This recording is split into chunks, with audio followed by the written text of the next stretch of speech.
Your number one radio station. Wonderful to have you tuned in today, and Japan and the UK, and of course, America.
All right, everybody. Welcome to the DJ Torch and Friends live network. On the ones and twos, DJ Saffire, straight from the UK, breaking it down for you with the smooth grooves that makes your body move. We get started here in a little bit. So enjoy the music and definitely check out DJ Sapphire's page.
This is a great sound of Paul Brown. Yeah, dig featuring Darren Ron. We have Southern Germany in the house and Rome. How are you guys doing? Do not forget to let me know where you are tuning in from right now. It's always wonderful to know. Hello, Congo.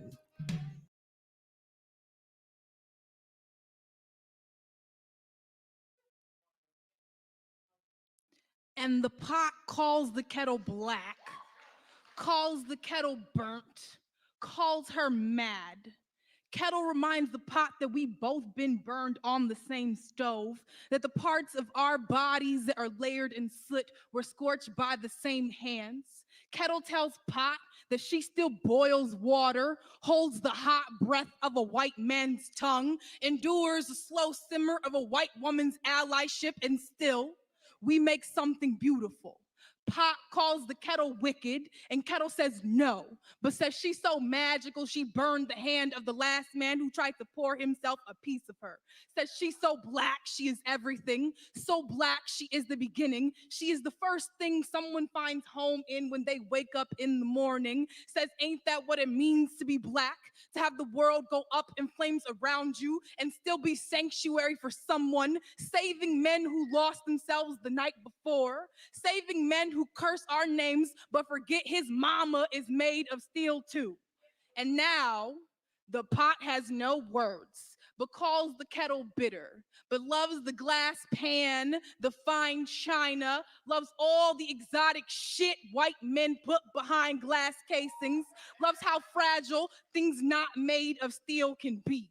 But this isn't about the pot or the pan. This is about the kettle, the black woman, how she pours herself across the earth, but no one bats an eye when the water disappears. We give ourselves to men who never love us, but they say we are difficult, too hard to break. How we, the kettle, praise this pot, this man for all the water he holds. How we are the only ones who do not call him monster when the water boils over, because we know this heat, this white flame, hot enough to make any of us explode. We are the first ones to make noise when the world goes up in flames, but they say the earth was saved by the man who heard her scream.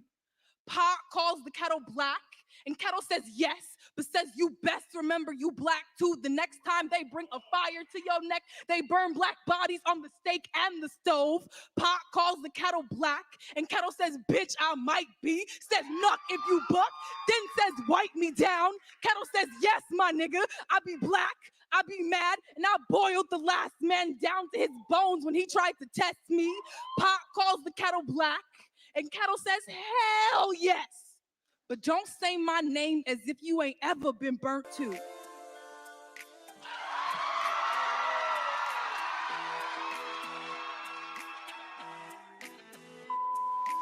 Three people's names that everybody else knows. Yeah, and then at the same time, you trying to do this sidestepping, making excuses for him. Easy, what did you say? I'm unhinged because of what? What did you say? I said I was subscribed to Kevin Samuels. Oh, I'm asking you, what did you say? Like, you said I'm unhinged because of what? Yeah, you sound a little unhinged. A little. Do you know what you sound like? You said. Do you want to talk about what you sound like? I mean, you can go. You are up here defending a man that's asking another man about his dick, and you swing it all the way on his balls.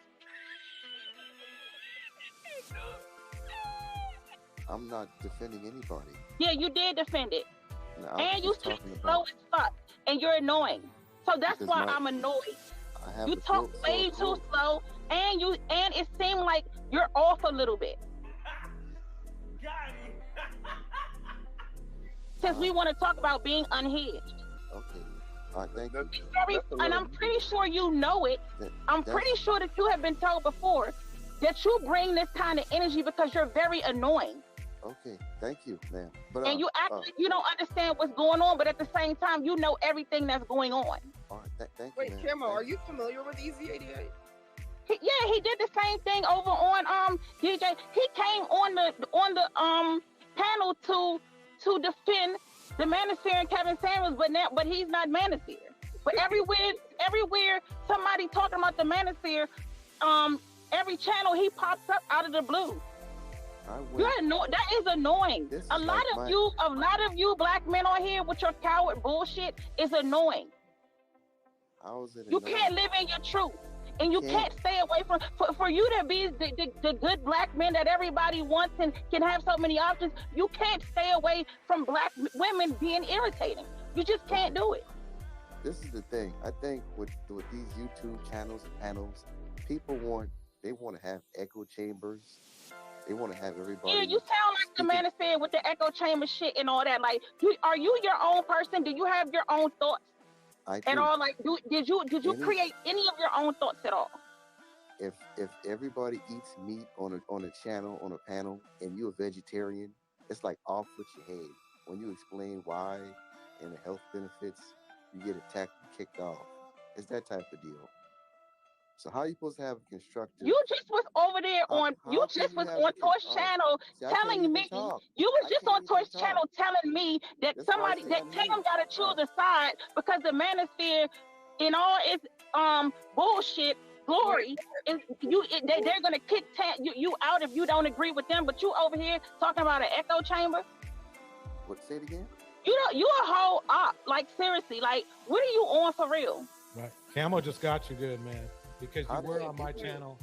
Let me Okay, speak for a second. If I could. 5 minutes, y'all kick me out. What, okay, so you were on. No, you on weren't my- there for only 5 minutes, sir. You was there for a while. You was actually there for a while.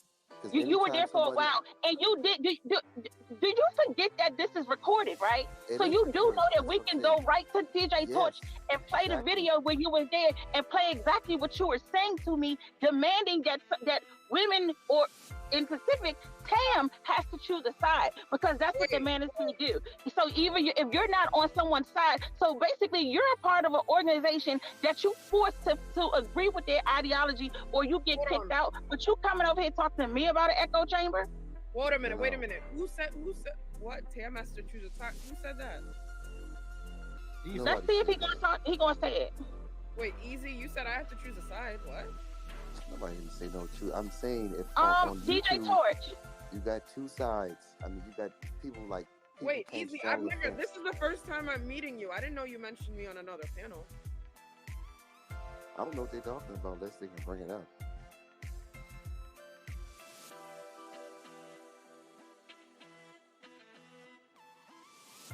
Please give me 30 seconds because I'm confused.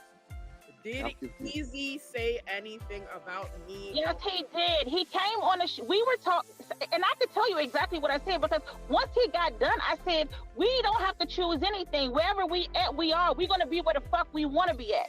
Did I not say that to you? So was I not talking to you? Because I definitely wasn't talking to Didi. I was talking to you because you came up there to be his spokesperson. So therefore you was with the shit. So therefore you agreed with it, and that's what it is. So what you're not going to do is play semantics with me and make it and stand with one thing when you with the manosphere, but when you somewhere else, all of a sudden you're an individual. But you were right over there as the messenger, being his messenger. Yeah, because you know, in these streets, you got to choose a side. You can't if you don't agree with what they say, then they not gonna want you to be in their group and they're gonna kick you out. So, but you're now telling me about some echo chamber.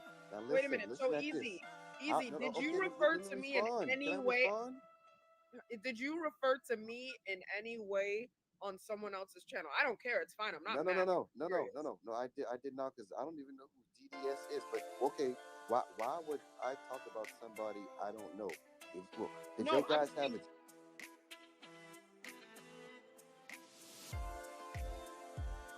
Perfect example of circle talk. Get ready for the Circle Talk Live coming up to you real soon this upcoming week. It's going to be off the chain featuring Cyber Dreams. Let's keep the Camo Roast roasting. Here we go. Channel talking about somebody. So did you mention me on another panel? No, I did not. A few moments later. I'm talking about your initial comment about what Tam needs to do and what other people need to do. As far as the manosphere and the red pill, they're being handled. Yes, it is a reason why what's going on and what's coming down is coming down. But I'm not talking about them. Let's see. Again, this is the problem I have with people is we're talking about one thing and then you deviate to something else. All right, yeah, go ahead and let me know. No, I don't need your permission. You sound like you get mad for no reason, ma'am. I don't need your permission. All right. Because y'all act like y'all have a hard time understanding what's going on, and it's very simple. Like, first of all, Tam is a lawyer.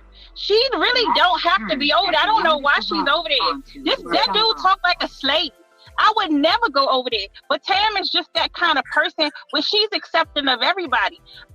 Most of us would never go anywhere near a manosphere space. They hold no value at all. Why would I be over there? I don't care. I mean, because you're influencing children to do bad things. Black men been influencing children to do bad things for a very long time. And But I was talking about Nobody owe you anything. Nobody owe y'all anything. Like, we can go wherever the fuck we want to go. If you don't like it, then you can just kick us off the page. Yeah, that's what I'm saying. So that's what I'm saying. That's why people be and we don't choose no sides. We grown adults. We're grown people. This is not no squad or no gang or no shit like that. No, we were talking, but the guy on the video that we was talking earlier, he was saying that you can't, like, if you're going to it doesn't matter what he says. Who the hell is he? He's no one. But you got to let me finish talking. I'm saying, but he's part of I heard exactly what he said, and that's what you're not understanding, is that we understand exactly what we're saying, and we're telling you what's going to happen, which is nothing. Okay, I know. I'm just saying, but the whole point is that one of the rules is that you can't. Nobody's not going to accept you if you're playing both sides. Whose rule is it? We don't want to be accepted by you. We don't want to be accepted by the manosphere. We don't care. That's the whole point. That's not because you're annoying. And it sounds like you're a little bit off or slow or something. What part of that did you not understand the first 10 times? I wasn't even talking to you. It doesn't matter for you to talk about some fake ass rules that some niggas set on the white man internet. Got him. Got him. Yeah, we'll be off the hook. We don't care about that. Yeah, we'll be off the hook. Okay, okay then. DJ Torch. Yeah.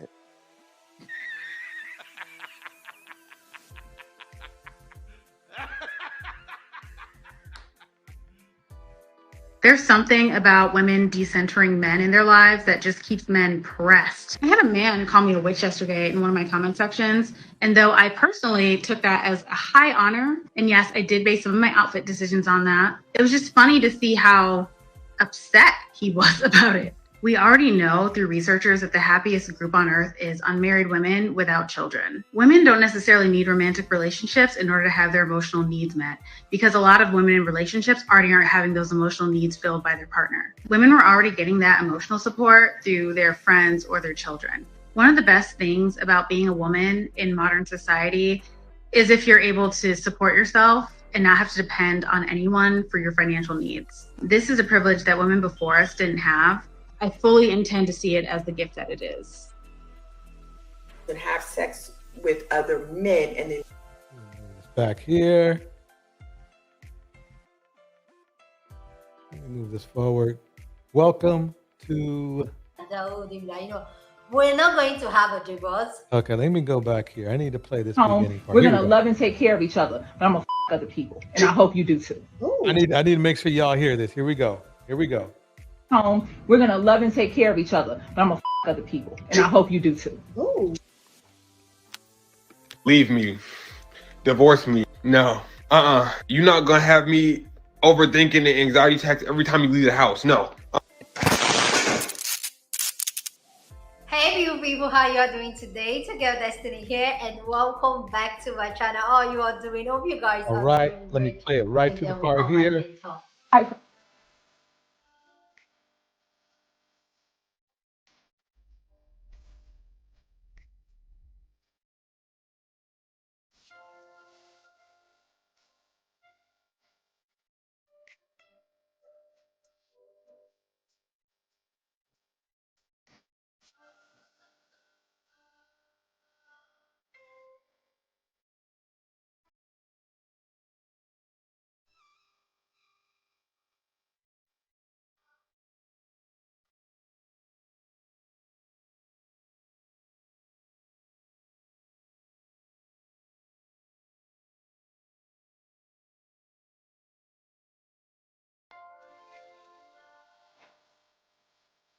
At this point, it has worked. Please go down in the comment section. Yeah, that's she breaking it down hard. I mean, basically what she's saying is that she's ready to play that Kevin Samuels BS game, but she's going to alter it a little bit so it's even. See, Kevin Samuels always talked about how men could go out and cheat, but the women weren't supposed to.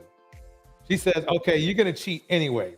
Basically, she's saying, I know your pathology. You're going to cheat anyway. Even if we talk this one out, you're a cheater. So if you're going to do that, I'm just going to go ahead and do the same thing. In my opinion, it kind of is like she is bringing herself down, but that's just me, maybe not. to his level.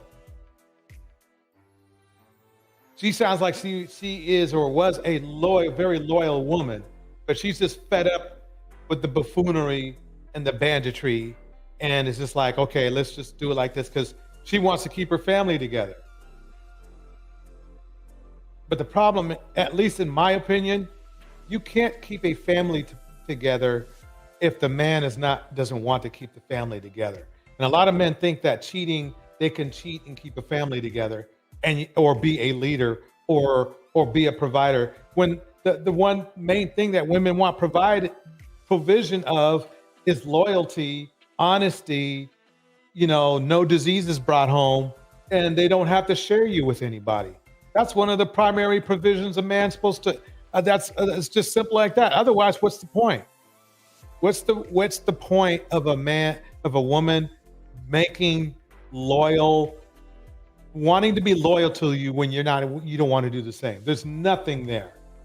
There's just nothing. There is just no reason. I mean, there's a point. It's like when you go out and you buy a car, and you're buying the car because you want to impress everybody, but the salesman at the car dealership wants to sell you some ugly, out of style hoopty. It's like you say to yourself, they're saying it's a deal though, but you're saying to yourself, what's the point of me buying this? It's not the point. My point is to have something that's going to be stylish. It's the same thing here.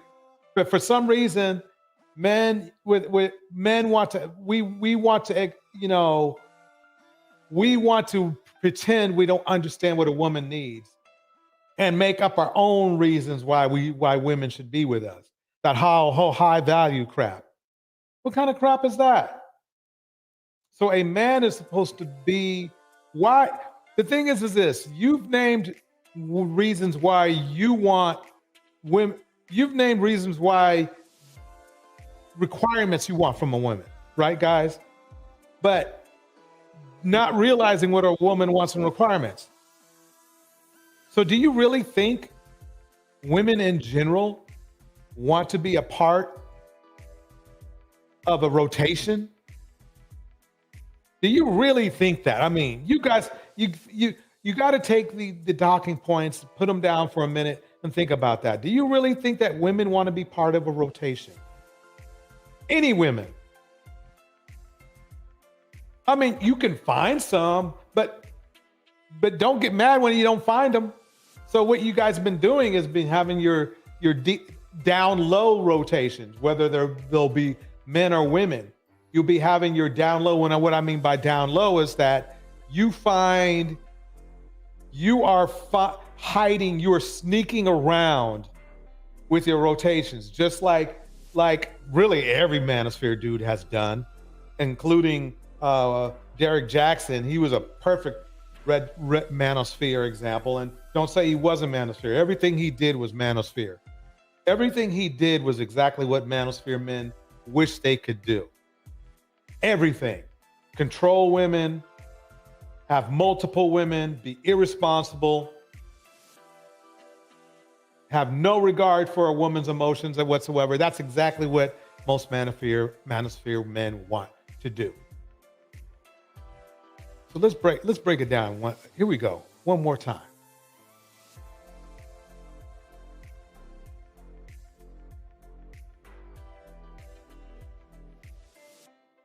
And my man, thank you to my man. And my man, thank you to my man. And my man.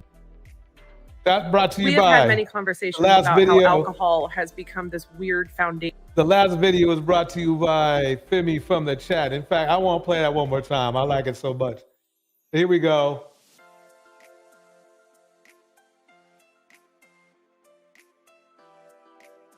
Damn. And my man, thank you to my man. And my man, thank you to my man. And my man. We have had many conversations about how alcohol has become this weird foundation for social interaction in the United States and how problematic that is. And I just want to offer you the idea that when a man offers to buy you a drink, what he is really offering you is a way to lower your inhibitions so that he could take advantage of you.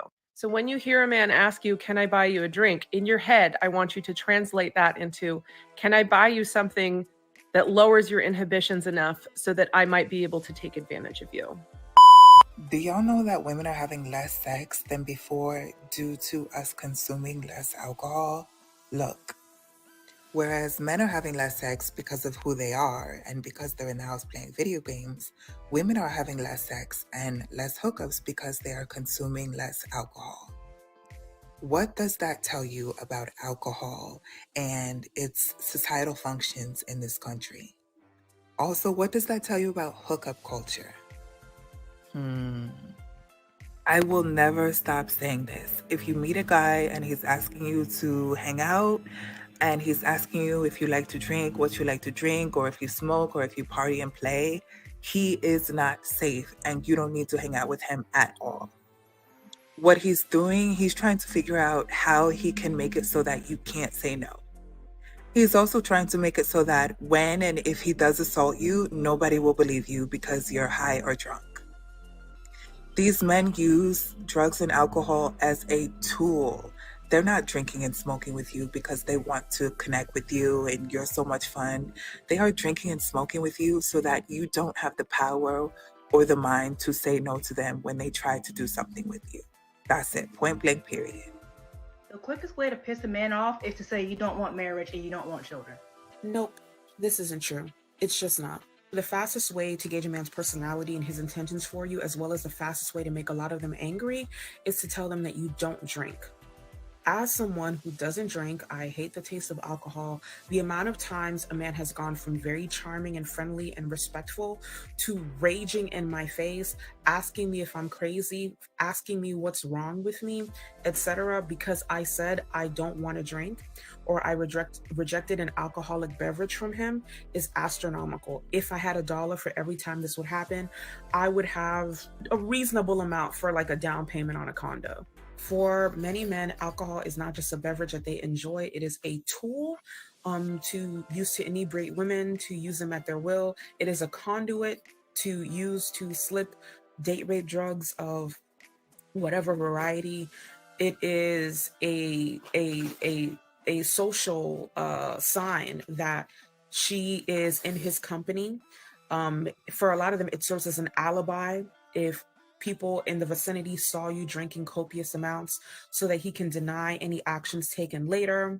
It is a way that he can deny to you what was done to you in his home or in his vicinity, etc., etc. I promise you, one of the fastest ways to see who these men are is to tell them that you don't drink and you don't smoke. The mask is going to come off much quicker than it would have otherwise.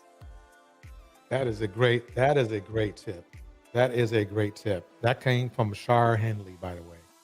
Welcome to the stage. You can get laid. Let me kick out some shout outs real quick.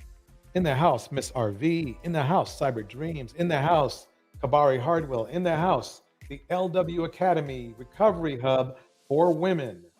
In the house. Let's see who else we got up in here. Okay, that's what we got. Everybody, welcome. Let's do this. So what's going on with you tonight? You can't get laid. Well, you know what? I agree. The last woman with the hair wrap on, I so agree with her. If Black women who insist on dating in the Black community, you know, a lot of, let's just face it, most Black women are not going to open their options. Okay, so if you're going to insist on it's a Black man or nothing, then you have to be put. You have to do selective marriage, not selective breeding, selective marriage. Because, like I said, this is why you have to get a license. You have to have a license to get married. Because when you get married, you combine assets. You know, and it would be stupid if you just marry for love. And no, you know, they never used to do that in the past. This is a new phenomenon when you marry for love. You know, they used to marry like the tribal people. They used to pick the woman's husband, and that tribe will combine the other tribe's assets together, and it's just crazy how this is why Black women are losing everything, and we're not moving. We have all this education, and we're working 3 and 4 jobs, and we're not, our community is staying stagnant because we keep being hopeless romantics and believing in this Hollywood fantasy where you're supposed to marry for love. And I would say, if you're a successful Black woman, you're making 6 figures, you've got multiple streams of income, and you're doing, you have your own business, and you're making bank, like you're making a lot of money, then we should be the ones that, if you're going to date in the Black community, we should be the passport, have passports and having fun and everything. And if you like Black men, I made a video, even though my channel right now, I can't make a video for a week, but I'm not going to go into that. But I agree with the other sister with the turban on, that if you're going to cheat on me, well, look, we're going to get this bread together, like we said. But if you're going to cheat on me, I'm going to cheat on you. I'm going to freaking run through men. But I'll still come home to you. I mean, I'm going to get my D on. But look, we ain't going to do this. I'm not going to be no slave. You're not going to make me miserable. I'm going to have my fun if you having your fun. You understand what I'm saying, DJ? I sure do. It makes points in a way. It'll actually, I'm glad she did that. I'm glad she exposed the hypocrisy like that, because I guarantee you not, the dude doesn't want her going out having sex. He doesn't want her doing what she said she's going to do, since he's doing what he wants to do. And that's the funny thing, is that for some reason, the modern man, let's just call them the modern men, they don't want to realize that the point of a relationship is loyalty and exclusivity. If they're out running, if they're going to be neighborhood D, that doesn't really help. That's not a deal anymore to a woman. Let me kick out some more shout outs. Cyber Dreams in the house. Creative Solutions in the house. Femi, Funk, the chat is up in the house. But DJ, go ahead. What would you say? Oh, no, you can go ahead. I wanted to say that, these manosphere guys, they're trying to make women, Black women particularly, because that's their target, that nobody wants us. And they say because we're trauma bonded and nobody wants us. Let me tell you something. As long as I or any woman has a, in between their legs, we're always going to be wanted. There's no such thing as an unwanted woman. Right. There's no such thing. Right. And so, don't let these guys play mind games with you and make you feel that way, because it's just Black women shut down their options. Like they're not mentally open to receive. Somebody could like you, and you're not even focused on that, because you have a certain guy that you already set in your mind. So you're not open to receive anything. I know these are things that Black women have to get over in their head, but you maybe try going to therapy or something, because you can't. If you saying that, look, you're not with anybody, it's not your fault, because you could look any type. I'm telling you, you can look any type of way. As long as you're a woman, you will always have options. Always, as long as you possess, I can't say the word, in between your legs, you will always have options. But your Black women just shut down. They're just shutting down, and they're not opening their options. I mean, you can be like freaking 300 pounds or something. You could, look like I don't want to say anything about, because everybody is beautiful, and beautiful is. But anyway, you could be any type of woman, and you will always have options. With men, it's different. With men, they have to fly overseas. Right. You don't have to do that. All you got to do, you have overseas over here, just open up your options, but they keep focused on self-hating black men. If the black men can't, if they hate themselves, how could they love you? That's a good point. Very good point. I mean, this is the funny part is open-minded as a black man. You have to think about it like this. Okay, black men, we are about maybe 7%, 8% of the population of the United States. Okay, and black women would I'm being generous, are probably about 8 or maybe 9% because I think there's a million more black women, right? So really it's 6% and 7% because I think we're 50. Wait, no, 7% and 8%. That's what I would say. So black men are 7%, black women are 8%. Caucasian men are a lot. Latin men are a lot. Like, I don't know. We're looking at we're in the double digits here, 30s and 40%. 30 for both, probably for both groups of men.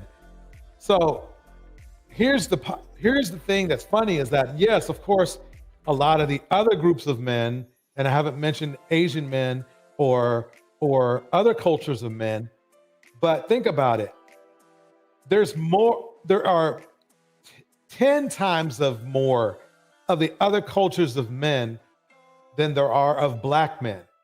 So if you are a black woman and you're open-minded, you're literally opening up your options. Jesus Christ.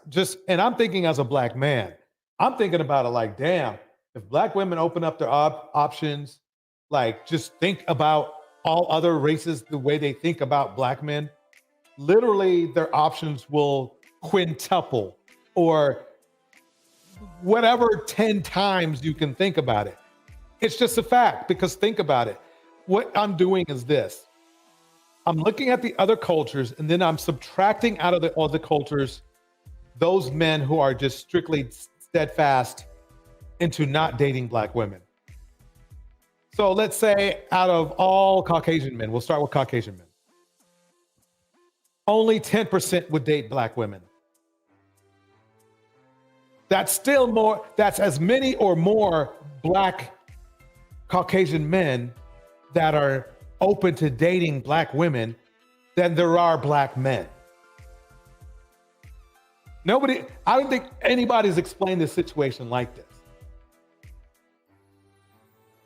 That if a black woman is open to other cultures and knows how to vet other cultures, her options will be ridiculously increased. Not just increased, you can't get laid, but ridiculously increased. Even when you take out the race factor, and what I mean are those men in those other cultures that are just not down with being in a fulfilling relationship with a black woman. I'm scraping those all out because what I'm doing is I'm making no excuses. I'm taking out all those Caucasian men, Asian men, Latin men that aren't checking for black women and just leaving the ones that are. They will outnumber the amount of black men that are checking for black women by at least 4 times. Fellas, I know you're gonna wanna delete my page because I said the truth, but you do the math yourself. You do. I've seen it happen. I've gone where I stay. I see the real deal happening. If a black woman attractive or even average is at a location, depending on what location it is, unless she's just in a predominantly black male environment, she's going to get attraction from all different cultures. I've seen it here. And don't have her be super fine. It's fine. Super fine is a crossover quality. All these men out here of different races know a gorgeous black woman when they see one. Now, of course, you're going to get the toxics in those environments, but for the most part, fellas, so you can't. I'm telling you, fellas, in the black manosphere, you better get your act together, because as soon as these black women just start thinking about it for real, you're going to have to get in line. Right now, you still get to cut the line. Later on, you're gonna have to get in line. And all that obese talking you give, that even though most of the United States is obese, don't talk these black women into getting shape, because then you're falling back in line further.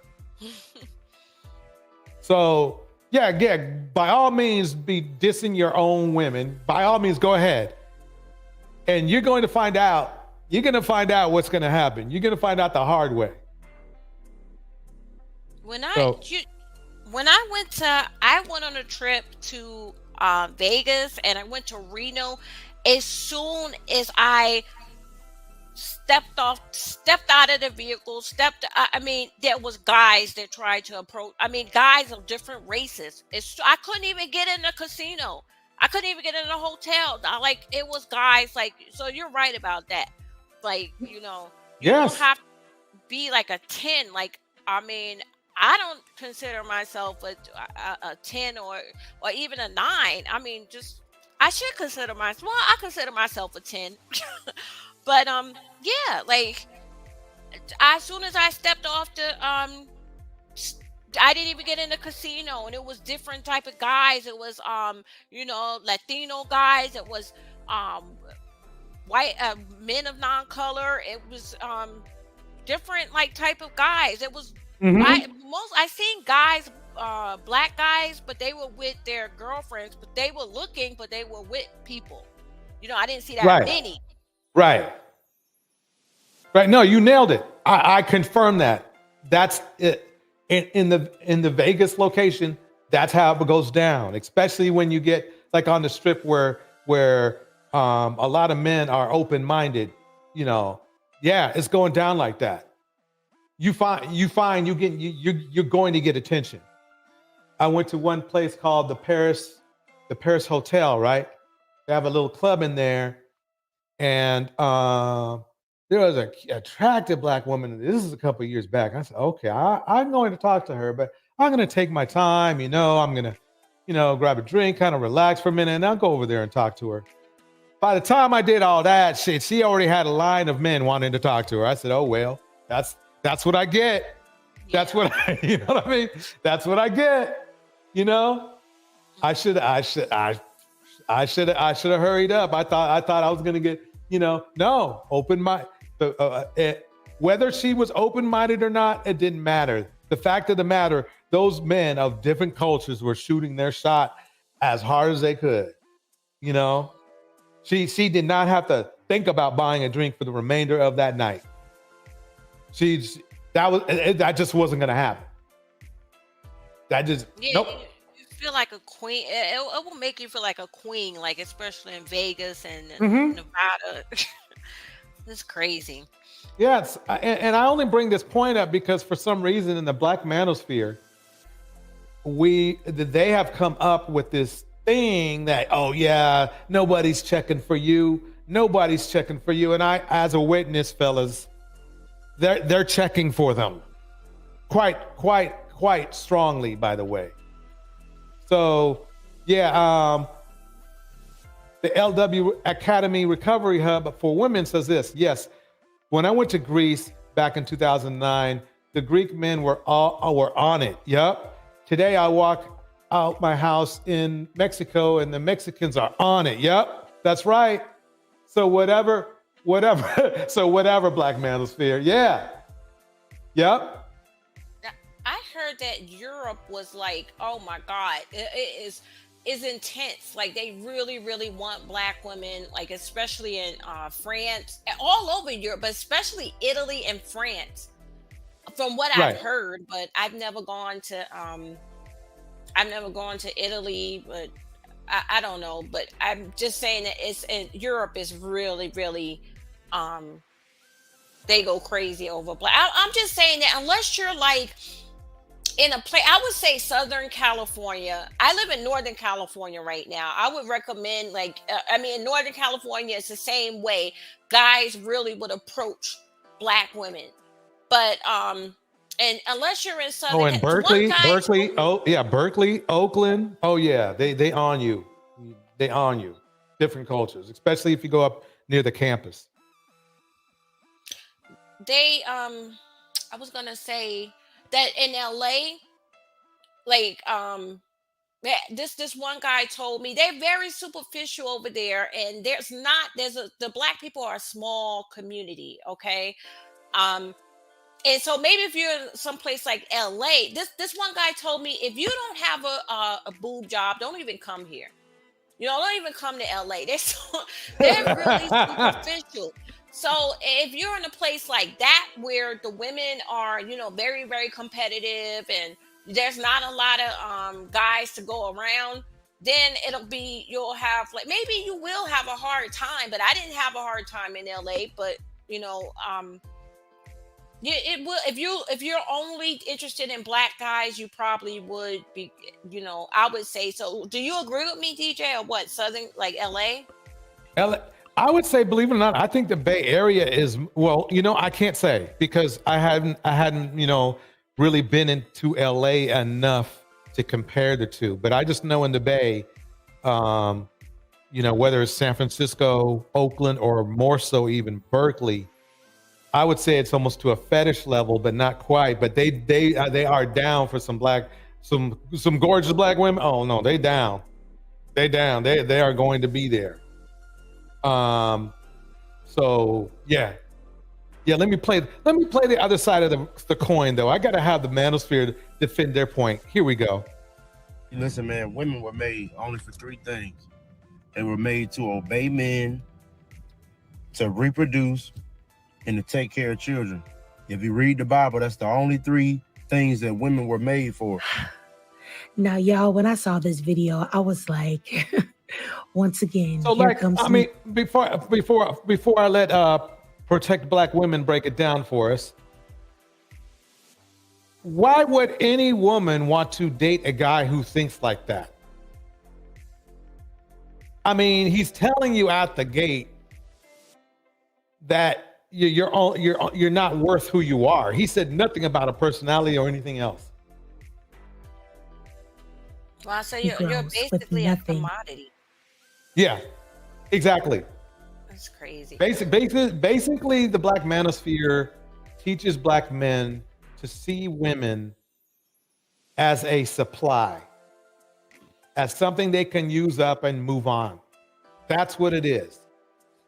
And they when they defend themselves, they prove it. But pure audacity.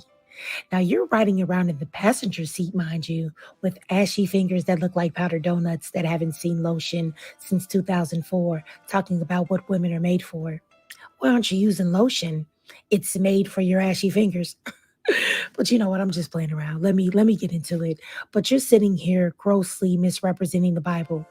Now, the Bible is good for information when it comes to you misusing it or you twisting it to push a point of women being oppressed, but it's not good enough for information when it says that you're not supposed to be engaging in sexual intercourse until you're married.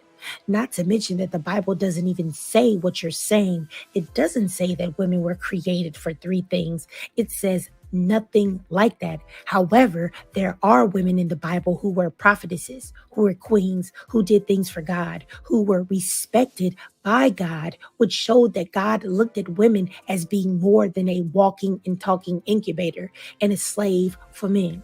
Now, you know what? I made this very simple. I didn't really get into details, but y'all know what I mean. And if you don't know, just look it up.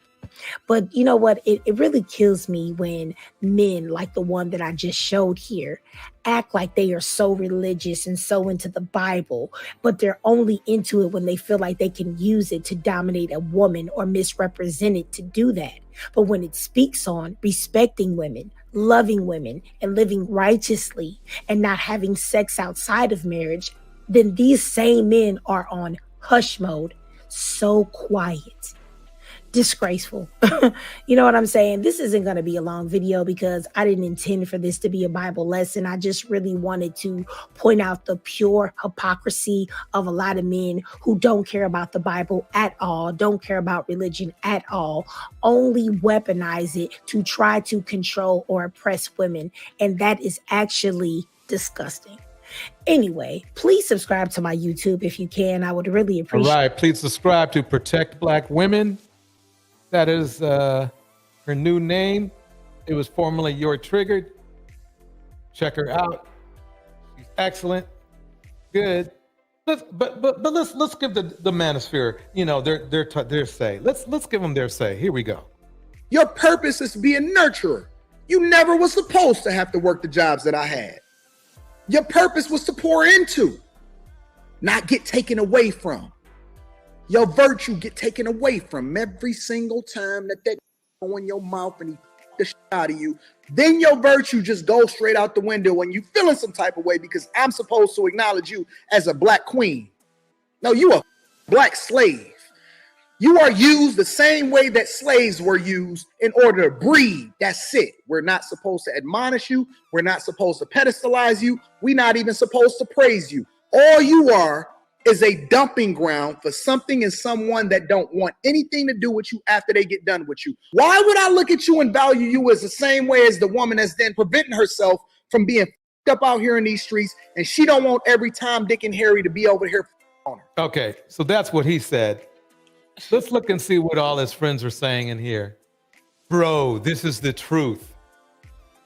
Remember now, at least the stats say that black men, we are over double as promiscuous as black women. So the fact that he brings up this slave thing tells me that black men, we are doing it at a double rate. And this is what I believe. I believe that we are the ones that are being the slaves because we're the ones spending so much time chasing around for sex, all right? That we're not spending time building anything. But DJ, I wanted to ask you, why don't they have that much energy for other groups of men like that? Why don't they have, well, not even that, but why don't they have that much energy to build instead of tearing black women down? I mean, does that make them feel like they have power, like a because we gave up. We gave up. Maybe we gave up a long time ago. Because you listen to what he was saying, and I don't even want to play the tape again because it was that disgusting. But he has not. He's talking. It's like it's the pot calling. He's trying to call the kettle black. Because again, we are twice as black men. We are twice as promiscuous as black women. So bringing up anything that has to do with 304-dom is hypocritical. It's hypocritical. That's how ignorant this fool is. I mean, I try to stay away from this dude because he's so easy. He's so easy. But what I just seriously want to understand, why is it that it's like these type of black men, they can't go a minute without, like, they always concentrate on busting a nut or something, or they always have to, like, is that all to life to them? Is that all that they want? Yeah. I mean, yes, it is. That's it. That's where they feel that's where their worth comes from. It's not the quality of women, it's the quantity of women that gives them their worth, because they wouldn't know the quality of a woman because they're not interested in a woman's quality. And if they were interested in a woman's quality, they're not talking about the quality of her character or anything. They're just talking about the quality of her looks. That's it. And what she will do for him. That's how they rate their quality, is what they will do for, what that woman will do for them. It's funny he says this, because if a woman asked him, if a woman was willing to do what he wanted her to do to him, he would shut the hell up. He wouldn't say anything. He would just be doing it. You see what I'm saying? That's how fake these dudes are. Yeah. Let me break it down into the middle of the whole thing. Decentering starts now.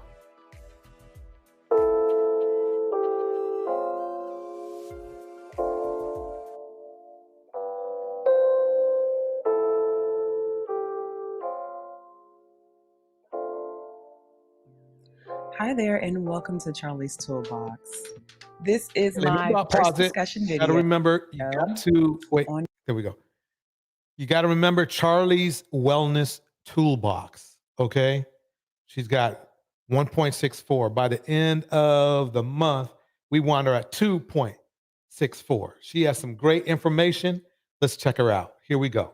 On YouTube.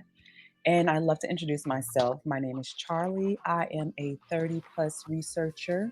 Yeah, hey, ladies, has knocked it out the park. Yeah, hate watchers like you like the content. You might hate what we're saying, but you know you like the content. Go ahead and hit that like. Go ahead and hit that like. Here we go. I am a woman who has lived a very delicious life. I've dated men.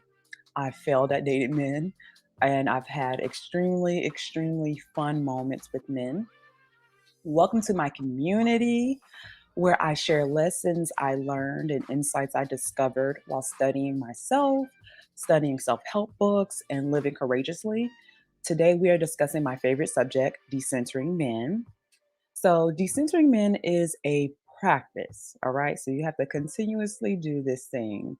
It's a practice for which you examine all the ways you dwindled yourself, held off, stopped your pleasure, did not pursue a task, nor reach a goal, because you were waiting for a hypothetical person to come and rescue you and help you achieve these things. What do you think you can get, lead? What she just said. I agree. She's talking about that. That's what most Black women are doing. They're waiting for hypothetical men. Like you know, they want the guy that is a good guy. They want the guy that's going to he has to be a certain aesthetic, and he also has to make a certain amount of income. And it's just the facts just don't, it's just not reality. Most Black men are broke. Most Black men are living below the poverty line. Well, it's just not. A lot of these guys are living at home with moms, and they're not, a lot of them have to live with their baby mamas. They're not doing anything, Right. so that's not, and plus they outnumber us. The numbers just don't, they have a whole bunch of they have unlimited amount of Black women to choose from. And some guys who actually can't get women and they have to go overseas, it's because they want a slave. They want a woman. They can't handle. I don't think that they're prepared. They don't have the financial ability to handle, American woman. But yeah, their dollar spreads more overseas, and overseas is a good thing. I didn't like the fact that they talked about Black women while they were going overseas. But yeah, the hypothetical, that's the story of a lot of Black women's lives. They're just waiting and waiting and waiting for a hypothetical guy that doesn't exist. It's not real. You have to make your own happiness. And if you're still in a spell and in a trance waiting for the hypothetical good Black man, then your life is just gonna like it. I mean, this is what I foresee. It happened with women in my family.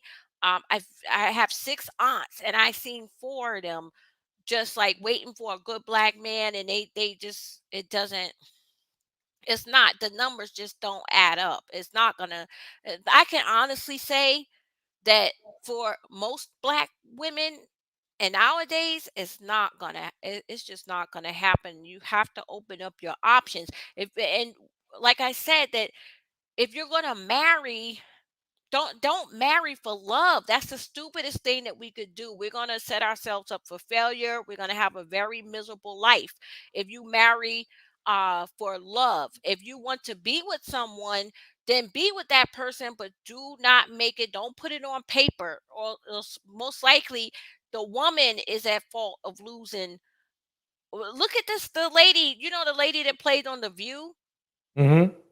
She lost. She has to take care of her. She has to give her husband spousal support and take care of his kids. That's not even his kid. That's not even hers.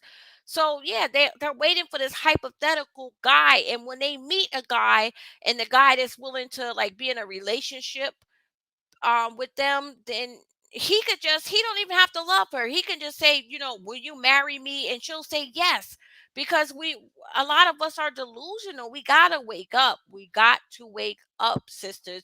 We have to come up out of this nightmare. And I say nightmare because eventually, if you do this, if you get with a bum guy and you let him marry you, I mean, you marry him because you think you're in love, you're going to have a really tough, miserable, hardship life. A lot of. Oops. Go ahead. Oh, okay. a lot of guys, a lot of women they just want black women. We gotta stop looking at TV. We gotta stop believing in the fantasy. Even people of non-color, they don't marry for love. That's just on TV. It's not real. Do you agree with that part? Mm-hmm. That people of non-color, they don't marry a little for bit. love. Well, yes and no. I do believe you should marry you should marry because you are in love with the person, but not just because of love. There's got to wait. I think, and this is the part that I believe we blend on, is the fact that there needs to be more than just the emotional aspect of why you want to marry somebody. There has to be the logical aspect that they are a solid individual. They have a lot they have a lot more to offer than just the emotional feeling itself. So, but I do agree. Welcome to the stage, Angelina. Hi. Just wanted to make a quick point about this only not marrying for love thing. I don't think it needs to be an either or situation. I think that if you don't marry if there's no element of love involved in there, you also run the risk of being miserable. So I think there needs to be a balance in there somewhere. I mean, why can't we marry for love and money? Why did it have to be either or? True. Or believe it or not, I believe that the goal is really not love and money, but love and stability. Because especially these days, because basically, let's face it, I mean, stability, which means that in a way it means money, because you can't be stable if you don't have money, but it means a stability, something that basically somebody knows that nothing's gonna, because how many times have we seen rich men go broke because they're not stable? They're gamblers, they're whatever. So let's say a guy who makes $300,000, but spends $300,000 compared to a guy who only makes, let's say, $150K, but he's good with money and he ends up with $50K or $100K at the end of the year, compared to the other guy who you don't know whether the mortgage is going to be paid or not, because he's going to hit the strip and spend all of his money in a casino and gamble, or he's wasteful, or he's got an addiction, and an addiction will, oh my God, an addiction will ruin anybody, even if they have technically have money. So I guess that's what I'm saying. But yeah, I agree with both of you. Okay, so the rich guy who's reckless with his money is actually broke. Let's keep it real. Yeah. He doesn't have any money. He has money coming in. He doesn't have any money. So there's that. So yeah, of course there needs to be an element of stability there. But I think money, like you said, does equal stability. But I'm thinking yeah, it's important to have stability, but then it's also important to have, I can't separate the two now, but I think I know what I'm trying to say. You know what I mean? It's like, okay, but it's also important to have an influx of money. Yes, yes. Do you know what I mean? It's like, okay, I don't want to just be stable with my partner, because that's sounding very boring. Yeah. They're sounding like, okay, we got a pension, but we're not really going anywhere else with that. There's no adventure in that. Right. No. That is so true. So I hear what you're saying about stability, but I think there needs to be some sort of cash flow situation going on in addition to that. Yes. It doesn't have to be like billionaire status or high millionaire status, but there needs to be enough disposable assets that you can enjoy life to the fullest. Let's put it that way. Exactly. Can I ask you guys a question? I'm sorry, you couldn't finish, but I want to ask you guys a question. Mhm. Okay. All right. I just wanted to know, do you feel as though that, okay, so most marriages end in divorce due to finances. So, and that's documented. Um, do you feel as though love, because people still have to rekindle the fire or the flame in the marriage, like after maybe a year? Love is not a, it's a feeling. Love is a feeling. But it does dwindle away, and then the major things like the finances, you can fall out of love. So love is not really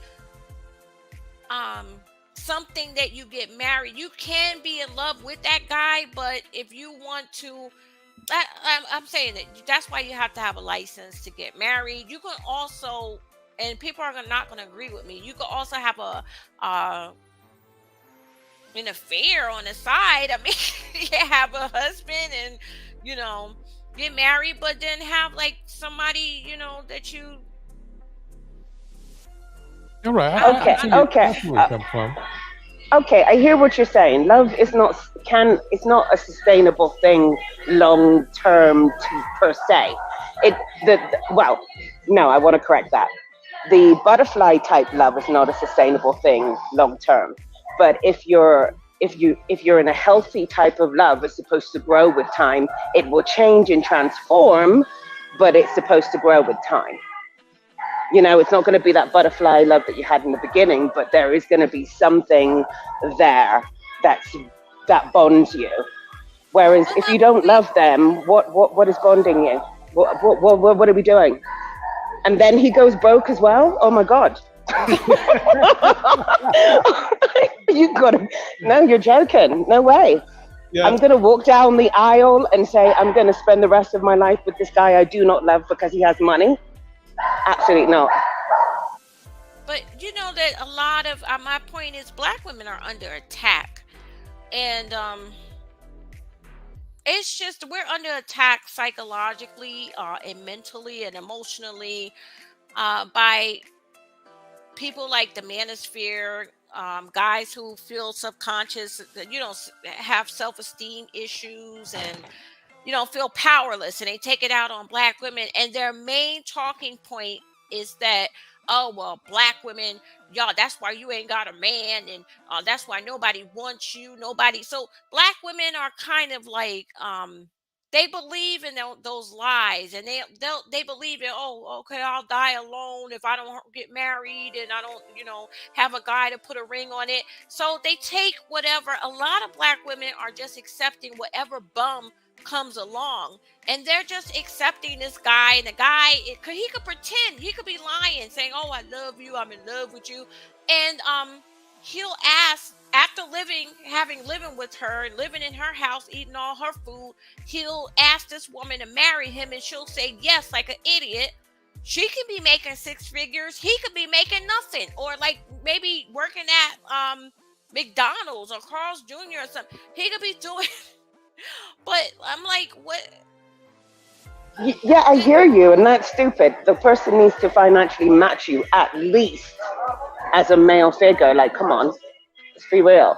But like in regards to what you were saying about the person, settling for the broke guy, what is the difference? What is the difference between that and someone marrying someone for money that they don't love? Isn't it still settling? Um, well, I would say that yes, it will be settling, and if you're in the white community, but in the black community, look, I mean, in the black community in the U.S., you're in the U.K., right? Yeah, well, I'm in Mexico City, but I'm from the UK, yes. Okay, well, the black community in the U.S., like, we are having our community has not risen since the 1920s. So, since slavery, I'm just gonna be real. I was trying to be nice, but since slavery, and it's because we do not do selective breeding or selective marriage. Okay, and in the U.S., a lot of the guys, and I'm not saying all, but the vast majority of them abandon their kids, and that's because these women, another reason it's mainly the men's fault, but black women also play a part because we need to select better, but we're just brainwashed by these guys and hypnotized by them.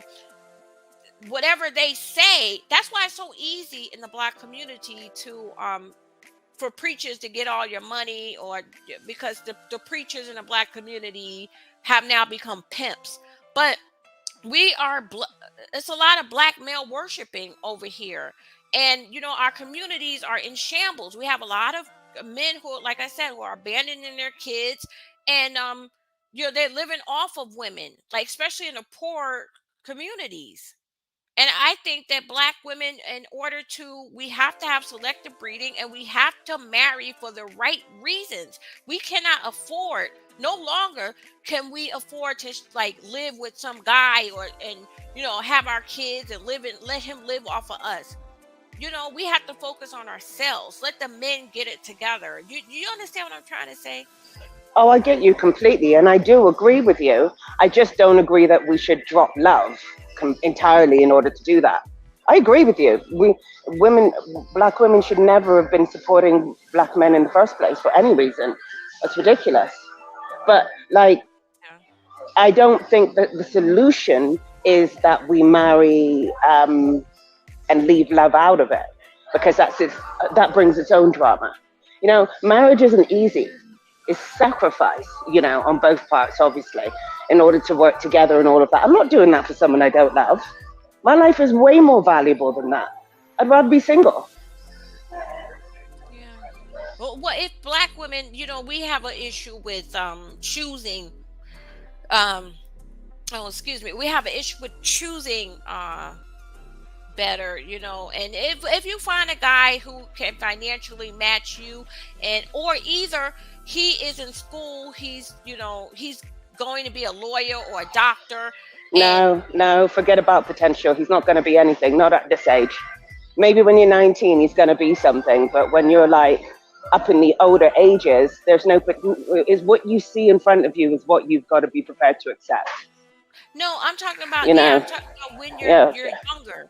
When you're okay, 19. Go ahead. Yeah, go ahead. Yeah, I'm not talking about like you're 30 or 35, but yeah, it could work if he's going to school to be a doctor or a lawyer, and you're making more money than but you're supporting him. If you guys decide to get married, then I would, and you're in love, then yeah, okay, I would support that. But yeah, I believe that if you can find a guy that is on your level and you fall in love with him and he wants to marry you, then I'm all for that. But if you can't find a guy that suits, that's your ideal guy, and he doesn't have all the attributes that you pictured for yourself that you've wanted, then but he falls in love with you and he asks you to marry him,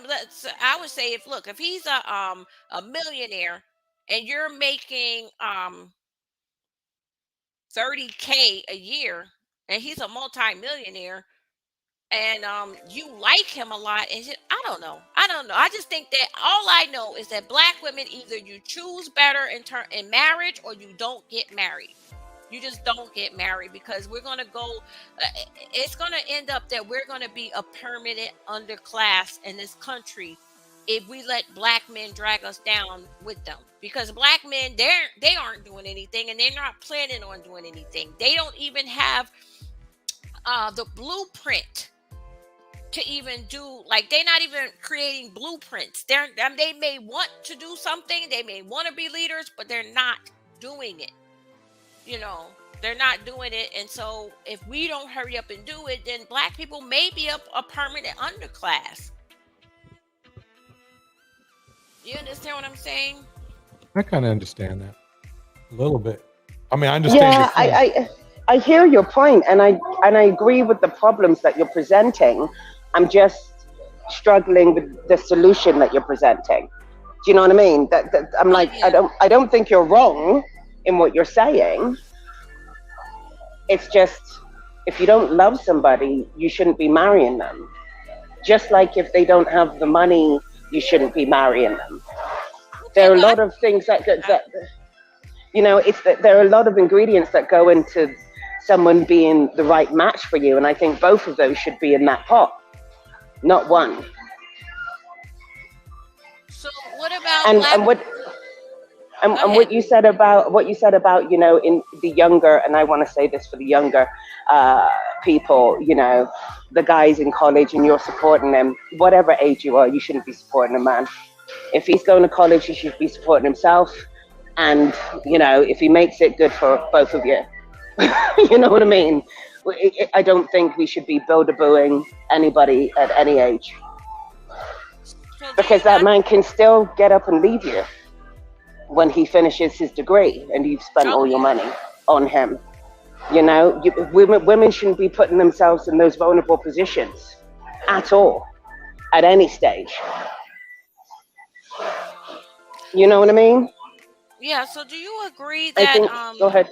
Go ahead. So we should not be, black women should only I just think black women should not get married just for love. That's what I was saying. It shouldn't be just for love. And well, I would 100% agree with that. Yeah, no, that's stupid. Not just for love, no. Sorry, carry on. I didn't mean to interrupt. I really believe that black men, a lot of them have the mindset that if a black woman can't do any, or if a woman, period, can't do anything for them, then that they're useless. I think a lot of them have that mindset. They think that women are supposed, I mean, it's not that they think that way, but they want women. They desire that women do for them. That the woman's supposed to do for them. A woman's supposed to take care. They're supposed to be their mother, and they're supposed to carry them. And I think that I don't think that I really honestly think that black women, I'm telling you, at this point, we just need to open up our options. I can't tell black women to divest, because but I think we should just open up our options. That's what I believe. And don't marry a guy that's a bum. I don't know why black women are so vulnerable to these guys that's like attack constantly. That's all they got. All black men have is black women. We are their last asset. We are their last and only asset that they have. And it seems like instead of uplifting that asset that you have, that one thing that's going to keep you from drowning, instead of uplifting it, it's like you do the reverse, and you constantly abuse it and batter it. And that's why I think black men really, really need help, because all that's going to do, you constantly abusing black women, that's going to make black women believe that, okay, so I'm not good enough for you. I'm not going to deal with you anymore, because nothing I do will be good enough for you. So we just need to open up our options. We cannot wait for a black man to, we can't wait on a black man to get himself together and ask him to marry you. I think nowadays in 2023 that we're going to have to play that role that men have been playing for years and getting our money, getting our businesses, getting several streams of income. Don't sleep until we get ourselves together and just like have fun with men. I mean, at this point, and I'm gonna be honest, I know you're gonna people are Wait, let me gonna stop get you mad for at. 1 second. I have to disagree with the having fun with men because, first of all, you should be having fun with, yourself. You should be having fun with life. But I mean, actually, Facts. No, I'm saying you like just seeing men as just like, just having fun, not seeing anything like really serious with them. Like I not mean, I see what No. you're saying, but I'm sorry, Again, go ahead. I was going to say, again, that's equivalent to what you were saying before. What we're doing then is we're settling again. We're now putting our standards aside and being like, oh, we're just going to have fun with them. Why? Why are we having fun with them when we want to get married and have families? Yeah, but Isn't that a detour? Isn't that taking us off the point? Now we're just running around having fun with men? Like, no, I personally, I don't know. I have a fiance, but I'm saying that I wouldn't, if I didn't have one, I wouldn't have a problem with not getting married until I found the guy that is the total package. That's me personally, but you're and saying that's that what we. most women want to be married, right? Well, I'm not saying that. That's what you're saying. I'm saying if that's the case, then we should be concentrating on that rather than not taking men seriously. We should be taking them more seriously and moving the ones that are jokers out of the way. Like what you were saying about the guys that think that you should look after them and it's your right, it's a woman's place to support them financially and bring to them. Those men should be disqualified out the gate. When men speak like that, it's like the manosphere speaking in my mind. I'm like, okay, you're useless. Next, it's not. What are we doing? We're lowering our standards to meet that of low standards. This is not making sense. No, I'm not saying that lowering our standards. I mean, like, women have a libido also, right? We like to be, I mean, I don't know. I'm assuming for me, like, we like to have fun. I'm just saying that, as a black woman, we are the ones that are making the money. We are the ones that's getting the education. It does not benefit us. If we find love in a guy that's on the same equal footing as us, then yes, I would say get married if that's what you want to do. But us being the breadwinners mostly, and us, having the education and making the money and the careers, we cannot. What does it benefit? And we're not opening up our options. We only want to marry a black man. What is it benefiting us? Is it benefiting us if we don't open our options? We're making the money and we only want to date a black guy. I'm just saying that there's no benefit, because in the end, we're gonna be we're gonna be struggling. Right. I mean, wait. You can't get laid. I see where you're going with that, but the thing about just having fun with men is what I believe Angelina is saying is that basically you're saying that you're saying that you cannot find a man to have a meaningful relationship with. So just have fun with the men that you're with. The only problem with that is that just having fun is not going to help you if you get pregnant. Now, okay. So I was just saying, and I'm sure, and I'm sure a lot of times that has happened. That has happened. So, and let's not forget the oxytocin. Women release far more. Well, women release oxytocin when they have sex, which makes them attached to the person they're with. So the more you're having sex with this bum, the more you're getting attached to this bum, the more, what are we doing? Yeah, Like, yeah, we've got to take that into consideration as well. We're women. Yeah, I took it into consideration that women do become emotionally attached to the guys that they have sex with. We do. And yeah, but you have to, just like it takes, the human brain, we have to have discipline. Like, it takes discipline to exercise and go on a diet. It takes discipline to do certain things. We have to detach our emotion. I know it's not natural for a woman. Oh, okay. Can I interject there?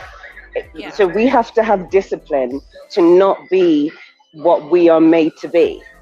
Is that what you're saying?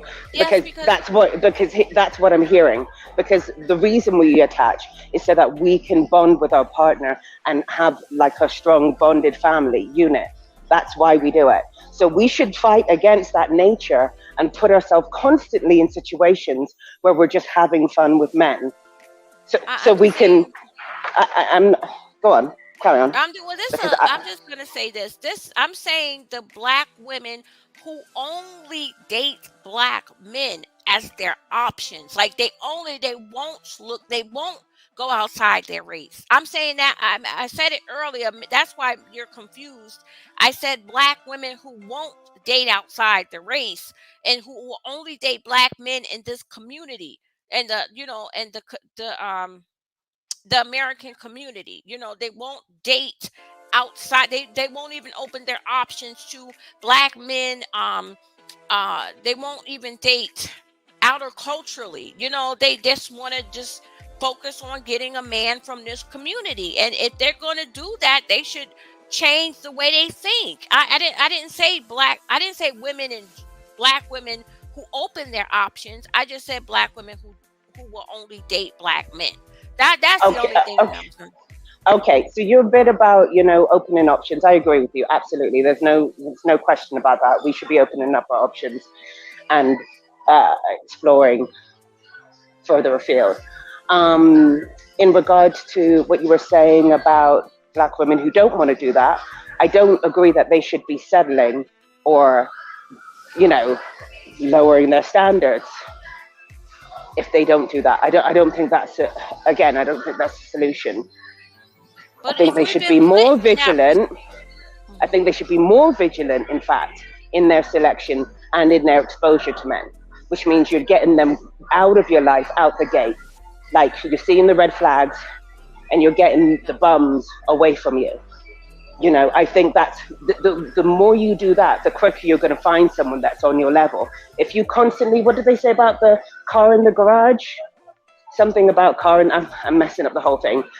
Point is, the car in the garage, if you constantly got a banged up car in the garage, you're not going to have space for your Mercedes, right? So if you're spending time having fun with these men, getting emotionally attached, mentally confused, because a lot of them are toxic, let's not forget that, you don't have the clarity of mind or emotion to even focus on or be available to anybody healthy. So if you are someone who is only dating black men or only wants to date black men, you got to get even more serious about your selection or your process of selection. This is what I think. But if black men, we've been put into this situation, where we have to think that way, because the numbers don't.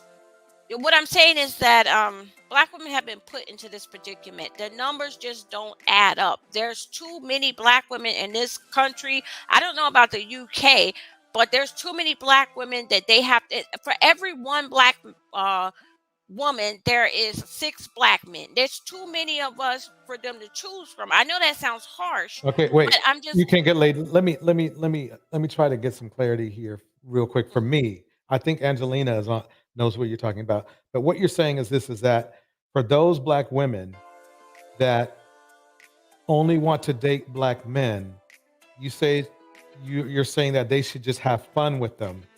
Meanwhile, the women that are open-minded will have more options and more viable relationship options, then that's a different category. Is that what you're saying? Yes. Okay. Yes, that's Well, what I'm no, talking no, no, no, no, no. And I'll tell you why. You already see how, you know, the cross section of black men are behaving. Remember, when you're not really having fun when you're having fun. What I think Angelina was trying to nail home is that if you're interacting with somebody, period, it could just be a friend. It could be just a platonic friend. You are still expending amount of emotional and mental energy to interact with them, especially if they are toxic. So the thing is that you're really not, you think you're having fun, but you're not having fun. You're having sex maybe, but you're not having fun. Now they might make you feel good, but sooner or later, there's going to be some type of drama jumping off sooner, whether it be between you liking the guy too much or the guy liking you too much. Then I'm sure you've been in a situation where you've had to deal with a stalker or somebody ridiculous who just won't let go, or they're just not on the same page or channel as you are on. And that's why you can't really, it's kind of like you're giving up. It's kind of like you're, okay, with the person you want to have fun with is the person you want to have a relationship with. That's the person you want to share good times with. You want to go on traveling with. The thing about women having fun in a sensual way, even is dangerous. It's a dangerous notion to me because it usually doesn't turn out. It just doesn't turn out good for really either party, but more so for the woman, and especially if you're saying a black woman who is going to date, let's think about it like this.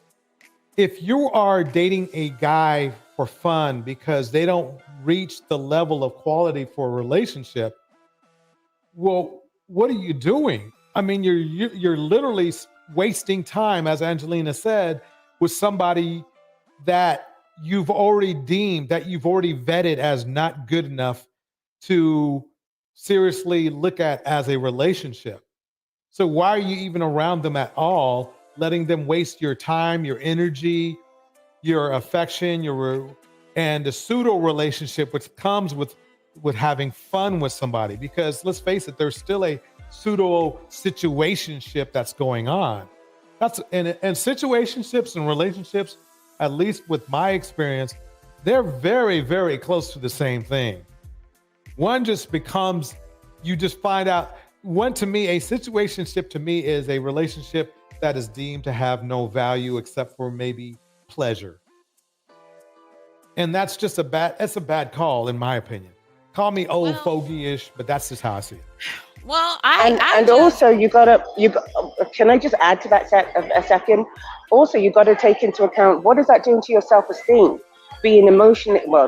Let's take the emotions out of it. Let's say you're just having fun or whatever, and you're with this person who you've already deemed not suitable for you and not good enough for you, who doesn't want a relationship with you, by the way, and doesn't treat you like a queen.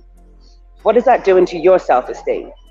So someone who's already below par doesn't want you, and you're giving your body to that person who doesn't want you. I just say this, and I'm just going to say this, and that's it. Look, when I have have sex or casual sex with someone, I look at it as war. I'm going to war with that, in the bedroom, and I like to control. I like to control men through sex, and it's something that's a thrill that for me. And I don't. Some women are different. I mean, I don't feel as though nobody should. I just feel like having a casual, even though I have a fiance, I'm just saying that I wouldn't have an issue having casual sex with a guy, and if he gets on my nerves, dumping him. I wouldn't have an issue with that. If he does something that I don't like after I get bored with him, then letting him go. I mean, DJ said that that's dangerous for a woman. Okay, but what are we to do as black women? We don't. If you're a black woman and you're, that's all I have to say. Y'all just that's the only thing that I have to say about the matter. I understand. I'm sorry, I didn't mean. I'm not meaning to gang up here. I'm literally just. It's a good topic of conversation. I get what you're saying. I just. For me, there are just many elements around casual relationships and us exposing ourselves in that way.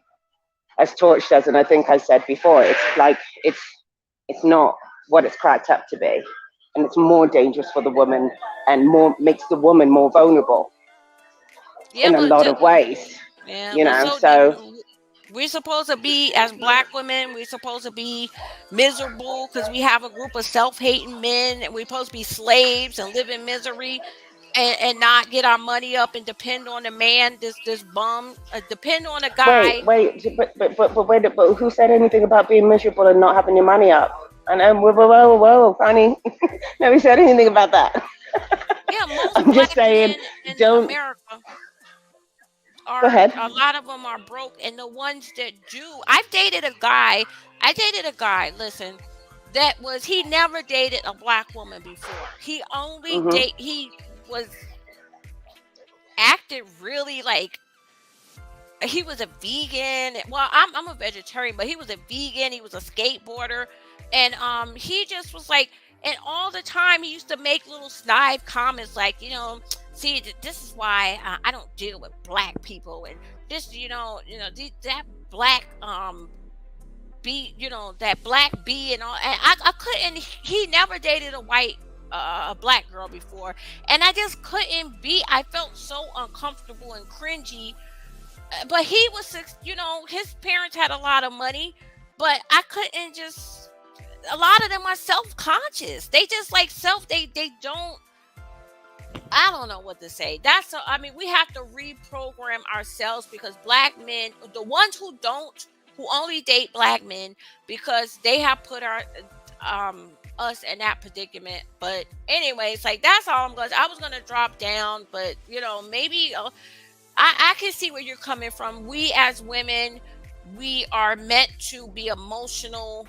We are meant to be, only want to be with one man. But Black men they've put us in this predicament. Well, not me, but they put Black women in that predicament.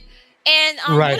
But you can't get laid. What I'm saying is that they might put you in that predicament, but don't fall for the don't fall for the game. Don't fall for the predicament game. You are right. That's why why decentering is so important, because it's like it's the goal of either one. Well, number one, decentering is what you want to do, regardless of the selections you make. But to open up your selections, the advantage of opening up your selections is you get a better crop of men in general. You see what I'm saying? In general, you're getting a better crop of men because you're more open to to different cultures or races of men, which it simply increases your numbers of getting less toxic men. Increasing your chances of getting less toxic men. The goal is to stay away from toxicity. So I understand your point. It's like, hey, if you're just having fun, but it's never works out that way. I guarantee you not. A lot of the situations, broken families, bad situations, bad relationships, abusive relationships came out of something that was supposed to be just fun. Yeah, it's its own form of toxicity. And my main problem with the angle that you're coming from there, I can't get laid, is that it? Is that the predicament that Black men have put Black women in is not the fault of Black women. It's not the fault of how we are and the way that we view things. So us changing the way that we are when we're not wrong, what is that doing? It's adding to the situation and making it worse. There's nothing wrong with a Black woman wanting to be and marry a Black man and only be with that black man. So why are we adjusting it and being like, oh, we're just going to have fun? For what reason? I don't see where we're going to go from that. all that's going to happen is we're going to turn out as bad as they are, and then what? They're sleeping around, they're, you know, all over the place, and now we're going to do it too, because, you know, they're doing it and it has us in a bad position. So the only other solution is that we as Black women do selective breeding, and we select mates. You look in their background, they have a college education, they don't have a criminal record.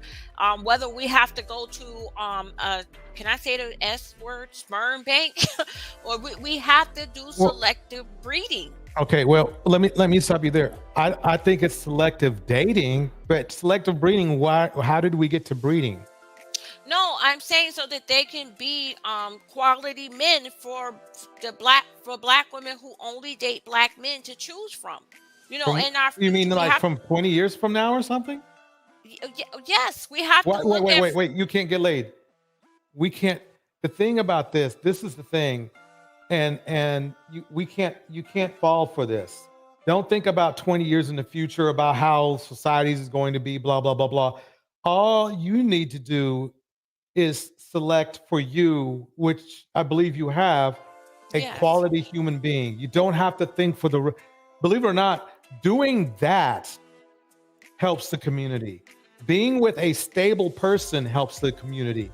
You don't have to think like these red pill people do with their BS about, oh yeah, we got to rebuild the community, we got to do blah, blah, blah. They're saying all that crap just to brainwash Black women and Black men, believe it or not. You don't have to think about how the community is going to be. All you have to do is worry about how you're going to be and how your partner is going to be. Because if you think like that of selective breeding, that shouldn't even be coming up in your mind. You should be thinking about just having a great family yourself, which will be selective breeding times 10, because you've selected the man you wanted to be with. He's a good man. So quite naturally, you're going to have already, without trying to selective breed, you're already selective breeding by the fact that you selectively selected the person you're going to be breeding with. You see, do you see my point? You're putting a little bit too much emphasis, and we kind of ran into a situation like this with Darnell the other day, where he was focused on his offspring more than he was focused on the woman who was going to give him the offspring. You see what I'm saying? And it's kind of like you're falling into the similar thing where you're thinking about offspring of the future, when you should just be focusing on your offspring when that does happen. Yeah, but I can't do that as a, I see that I'm trying to help Black women. Like I'm there, I'm trying to give them advice that they should open up their options and what will be best for them. But I can't just focus on myself. That would be selfish. No, and we love you for that. We're not saying that. I think I know what she's saying about the selective breeding thing. I don't think that. Well, maybe.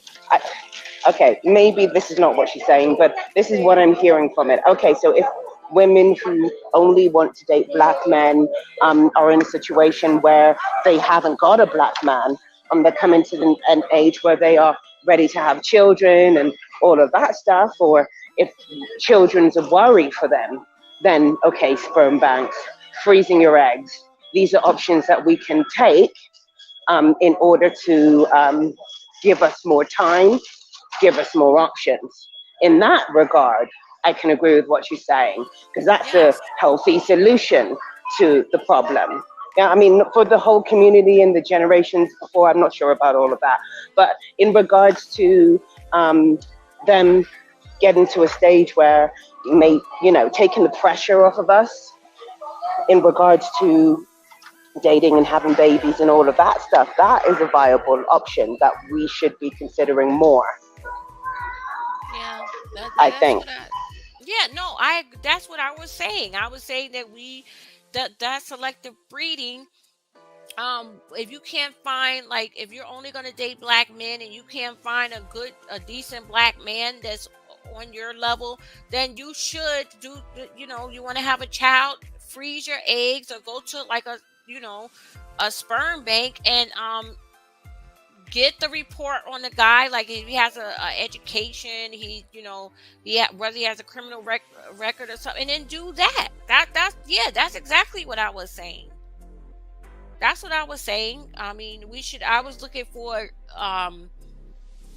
we can't go another generation like this.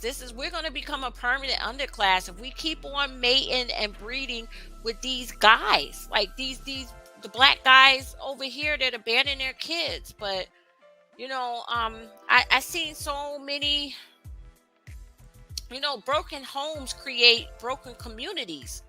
And I seen so many, it's just so many guys that because they don't have their fathers in their lives, they don't have structure or discipline. And that's the main thing that men need, is structure. Like, they need to be disciplined. If they don't, then they will just they're going to tear some stuff up. They're going to mess up their own community. They're going to attack their own community. They're going to be confused. So yeah, that's what I was saying about by selective breeding. And then they're going to, choose a better, they're going to want to do the right thing by women. And you say women, we're not built to we're built to be with one man. These men, when we do selective breeding, they will do the right thing. Right? Because, genetics is, you can't change your genetics. It's very, very hard to change your genetic traits, because genetic traits have memory. And so these guys, if you get a selective, go to a sperm bank or, selective breeding, that child, that son is going to have the same genetic traits that the father have, and he'll be a better, better for a woman. Don't you think genetic traits? Do you agree that you can't change I your just genetics? don't know how we got onto genetic traits, selective breeding, and all that kind of stuff. I just don't know. I understand what you're saying. You can't get laid, but black women, in general, shouldn't be thinking about that. Black women should just be thinking about being extremely selective and if they want to open their options. It's okay. Yeah. Okay. You broke me. All right. I'm just saying that basically it's like, if you're to a point where you're, don't get me wrong, there's some women that's their goal, is to go to a sperm bank. But if it's something that you're settling for because you haven't found the right person, really, quite honestly, that's where I'm really actually furious with the society in the general sense that, okay, you have all these healthcare professionals, all these mental health care professionals out here who could help yourself to find the right person, but then you want to go, nah, I don't need that kind of help. Do you see my point? Because really, when it comes right down to it, it comes right down to a person's ability to find the right person, regardless of race, regardless of culture. It really comes down to the ability of a person to find the right person. So if you don't have those tools, the best thing to do is to work with somebody who can help you get those tools. But even dating coaches are saying black women need to open their options, because a lot of. But see, the thing is that's why. But and that's why a person should go to, if they don't want to open their options, maybe they just need a little understanding of why they can, or I've seen people, the reason why they didn't open their options because they felt in a way maybe apprehensive about dating somebody who looks different than them, or a culture that they're not comfortable with. But as soon as a professional mental health care professional made them feel more comfortable about themselves, they were like, well, that in itself makes you just more of a happier, outgoing person in general. You see what I'm saying? So now I can agree with you on that. If Black women can't open their I, options, I disagree slightly with your torch there about the sperm bank situation, because I feel like that's not taking into consideration a woman's biological clock. Remember, a woman is on a time on a time thing here. Men can go on forever doing this dating thing, but women, if they want kids, why should they miss out on having kids because their Black men aren't stepping up? Oh, Do you know what I mean? I'm not saying that they should rush to the. I'm not saying they should rush to the sperm bank. I'm not saying that should be their first option. Yeah, but I think that. But I think that should be an option that they open themselves up to, along with freezing their eggs, because we are on a time clock, and that's one of the things that influences our decisions when it comes to selection. Right. Hence the dropping of standards, because there are a lot of people. I mean, I personally don't want kids, so that's a whole different thing. But there are a lot of people who do, and taking that into consideration, their biological clock is ticking and ticking and ticking. So in that regard, I think that option should be on the table for us Black women too. I agree. It shouldn't be the first option, but it should be in there. Right. I agree. I mean, but I guess what I'm saying is that I believe that a lot of reasons that people cannot find the right person is because they haven't really found, in some ways, haven't found themselves, or haven't found they don't have the tools to find the right person, if you know what I mean. I don't know how to explain it, but basically they're in trouble because they've been always choosing the wrong person, male or female, by the way, throughout their life. You see what I'm saying? So they need somebody to get their compass repaired so they can find the right person, or at least have the opportunity or let's say the ability or the chance to find the right person before it's time to hit that bank. I would agree with that too. That both the combination, you've got a point there, definitely.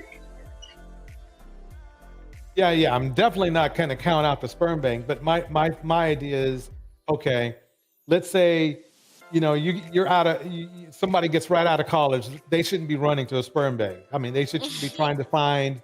Yeah, no, that whole Xing men out. We don't need men. We're just going to use a sperm bank. Yeah, let's not do that. I can see where you're coming from in that regard. But yes, a sperm banking is better than a toxic partner. That I will say for sure as well. So like, why get with a toxic partner because you're so urgently wanting to have kids, right? And that is my point, because a lot of women are getting into those situations because they're now getting desperate. Their clock is ticking. They're being told by the man too that they're ugly and they're old and they're unattractive and nobody wants them. So they're lowering their standards and they're doing these things so that they can, at least have children and pretend to have a man, even if it's half a man. You know what I mean? So I think if that option's on the table, it can take away that pressure. Absolutely. So what do y'all feel about? Do y'all think that these Black women out there that just only want to date Black men in America and nothing else, don't have an issue with them like being by themselves until they find the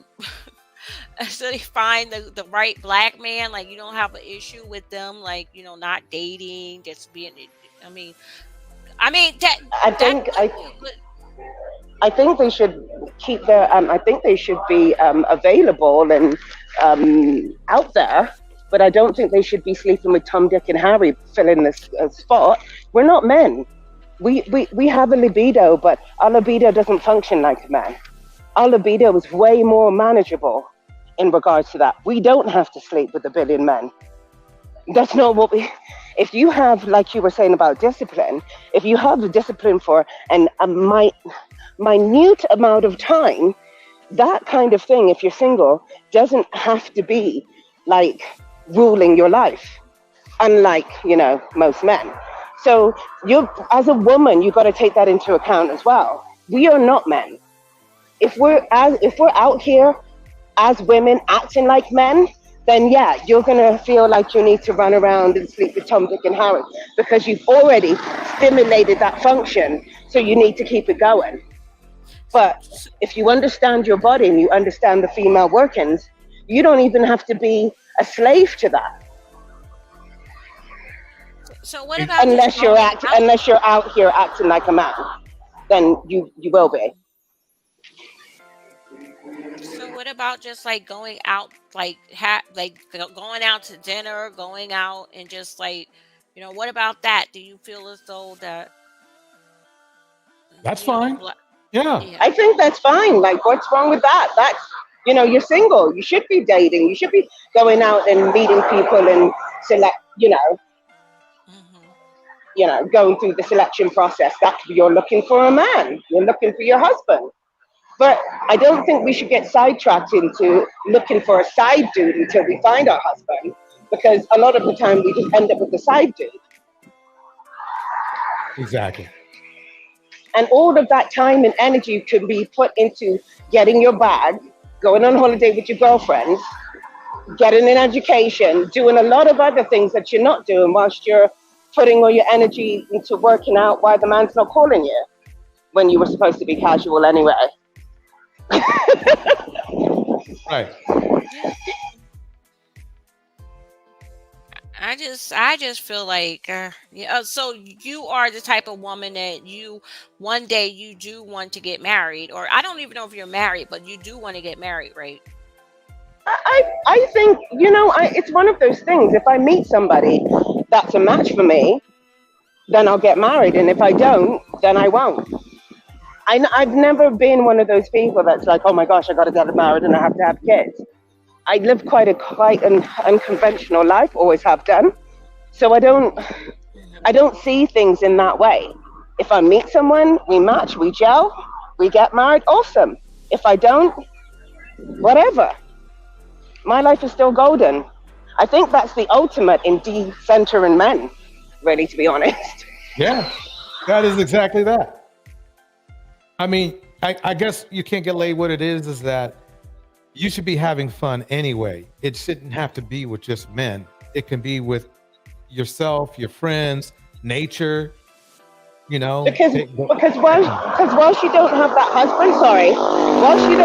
husband, your life is going by. Your literal life is passing you by. So what do we do? Out there. I feel sorry for the Black women who just don't want to open their options. But hey, it's the only thing that I could. I mean, I just don't feel as though that women really put that much emphasis on a husband like they did in the past. Or either the only reason why they're doing this is because they're being I don't think that women, I'm not saying Black women, but I don't think that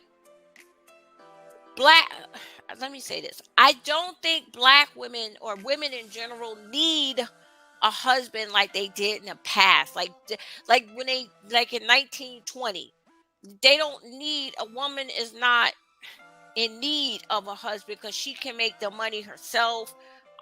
She could be with a guy and don't have to marry him. She could get impregnated. I don't know. I forget it. I hear what you're saying. Women have a lot more freedom, but then we're acting like we don't. In that, we're acting like we don't. We're acting like, oh, I gotta have this man. We're centering men anyway, as though we need them to pay our rent and feed us. Like, what are we doing? Yeah. We can't talk about lowering our standards so we can get a man. For what reason? Yeah. When you can feed yourself and clothe yourself, and we're not in the 1920s anymore. For what reason are we still doing that? Yeah, exactly. Like I was saying that we could be happy. All right. But then life is. Wait, hold on one second. Let me welcome Razor Rays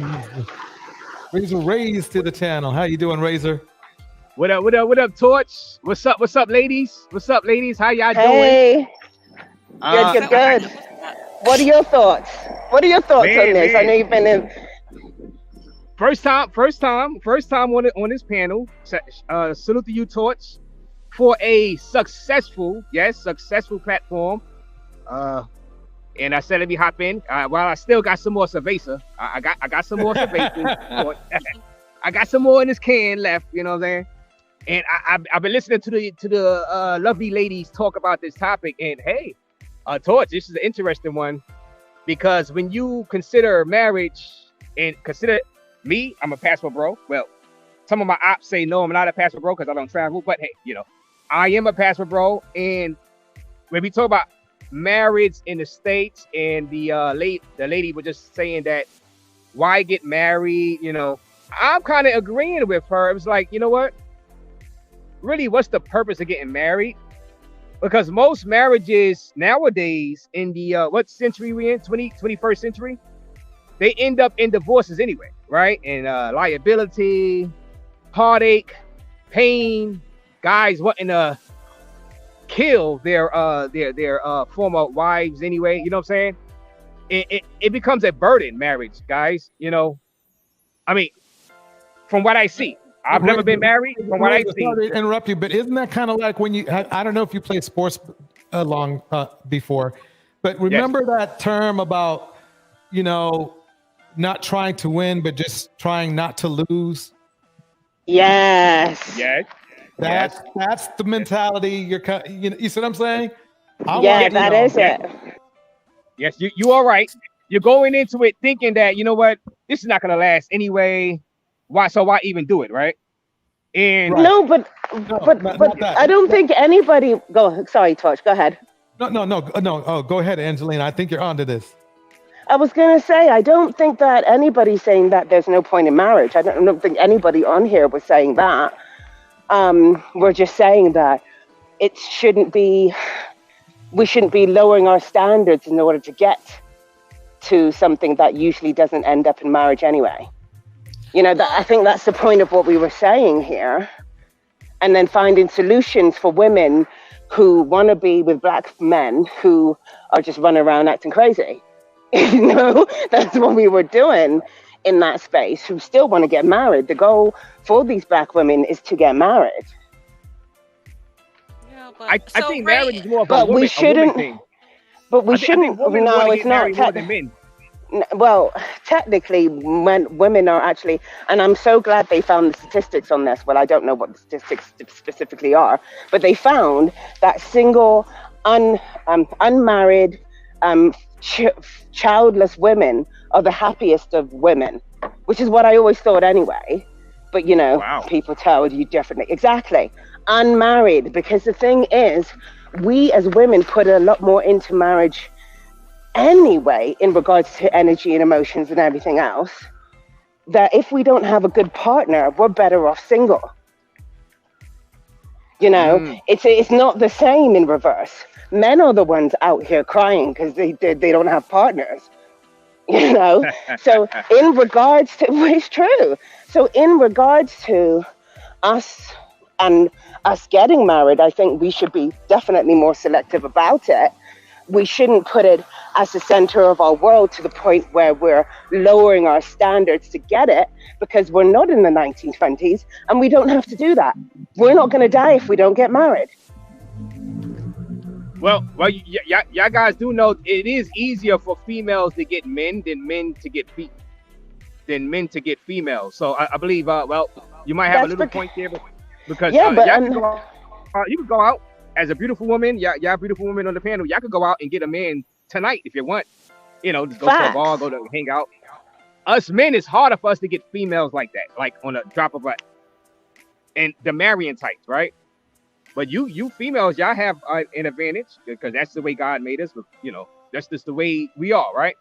And but I believe in the USA, marriage has become kind of like it's a liability. Torch, I think you might agree. A liability. A lot of. Just look at the celebrities. You know what I mean? Are you talking about a financial? Sorry, are you talking about a financial liability? Yeah, huge. In that regard, I can see your Why point. they have prenups, and like Torch was saying, when you going in, playing not to lose, right? With a prenup, the same thing. Torch, that's that's kind of the same. It's similar, yeah. Yeah, but that's more of a financial aspect and not really an emotional aspect, though. Yeah, that could cause suicide, Torch. You know, your ex-wife takes millions in a house. But Razor, here's the thing. Here's the point, though. Most of black men don't have nothing to prenup anyway. Facts. Oh man. Oh. I mean, think about it, Razor. Let's break it down like this. Kevin Samuels himself said most black men make $43.5K, a year throughout their lifetime, right? Right. Black women can make that. They can do that. So what? Should they get a prenup? Well, they should, I think. But yeah, they definitely should these days. I guess my point is that the point of a prenup was to defend, really, in my opinion, wealthy men against gold diggers. Okay, that's really what it was for. I mean, and toxic wealthy men from being able to have to give out a fair amount of their money. But let's just say basically this. But the thing is that if a woman is making just as much as a man, or even almost as much, right? Where's the gold digger part? And don't let her have kids. She just had his legacy. Exactly. If anything, he should be wanting to, even if they break up, he should be wanting to treat her just as good or better, just to make sure his legacy is well taken care of. See, that's the thing. Yes. When you get you guys on your post, when they're complaining about their child support, they should be sending double, because child support think about it. Child support is a deal. $300, $400 a month for the average in the United States. Come on, it's a joke. Yeah, it's a literal joke. What does that pay for? Maybe a week. Diapers cost like $100 a week. That's just diapers. That has nothing to do with education and clothing and food and shoot. You could I can easily spend $400 a month just on food. Facts. So true. So, and these guys are complaining because they have to pay $400, maybe even $600 a month. But don't they want their children to be fed well? Don't they want their children to be treated right? Yes. Oh. I think they do. I think we hope they do. I think it's the grudge with the female. I don't think it's against the child. I believe guys, they have a grudge against the person they got to pay the child support to, the female. And most of the time, the female has another man, so they're disgruntled already about that too. Mm-hmm. They might still want to be with the female, and now he got to pay the female money. And I think it goes beyond the child. I think it's more of a woman. He's thinking wrong, because remember now, especially if they're not, if he hardly sees his kid or they hardly share it. Think about it like this: if he had, let's say he got custody, and he wants to go through his dating life, right? I'm going to be nice and just call it a dating life. But let's say, he wants to be a player or something like that. Well, he has to hire a babysitter. Do you know how much they cost per evening? Oh, and don't stay overnight over to somebody's house, because that's 2 days now. That's $200 right out of the gate. Right. Okay. So what it does is that's why these guys, it's weird when these guys complain, because it's like, wait a minute, you're on Razor's channel here, so you can go fly across the United States. Wait a minute, on my channel, you putting them on my channel, Torch? Oh man. Yeah, I'm roasting you. I'm roasting you. Said you told me to roast you, right? But on any channel, really, when I think about it, it's any channel like this where guys want to get multiple women, okay? If you're doing all that, and it's even more important if one woman, but let me talk about the guys who want to date a lot and they want to date different women. Okay, you don't want to pay for child support, so then that means that you have to be taking care of the child, right? And if you're taking care of the child, and let's say you want to go date women, let's say 3 times a week, right? Right. That's only 8 hours. I mean, that's only really technically one day, because a babysitter for 8 hours is $100 to $200, depending on the quality of the babysitter, right? Then you still got to worry about the babysitter, right? So after you add it up, if you're really through with your ex, right, and she's taking care of your future, $400 is a freaking deal a month. They should be jumping for joy. Hey, no, but Torch, I would say this, and I've always thought this over the past few years. Okay. Guys that are complaining, we should try to fight for custody of our child. That way, we can have the custody, and we can do whatever we want, right? No. And we pay. These are actually not. Wait a minute. We should. If we make more money than a female, we should be able to have custody of the child and let the mother pay child support. Well, think about it like this, Razor. But the court won't allow it, Torch. The court won't allow it. They say the kid must be with the mama. Wait, okay, this is the deal. Let's say you do get custody of your child, right? Remember the term, be careful what you ask for, right? Because that child will take up way more time. Okay, if you still want to date, you got a whole kid to take care of 24/7, right? The mothers do it, and they still date. They date other guys. But why can't we?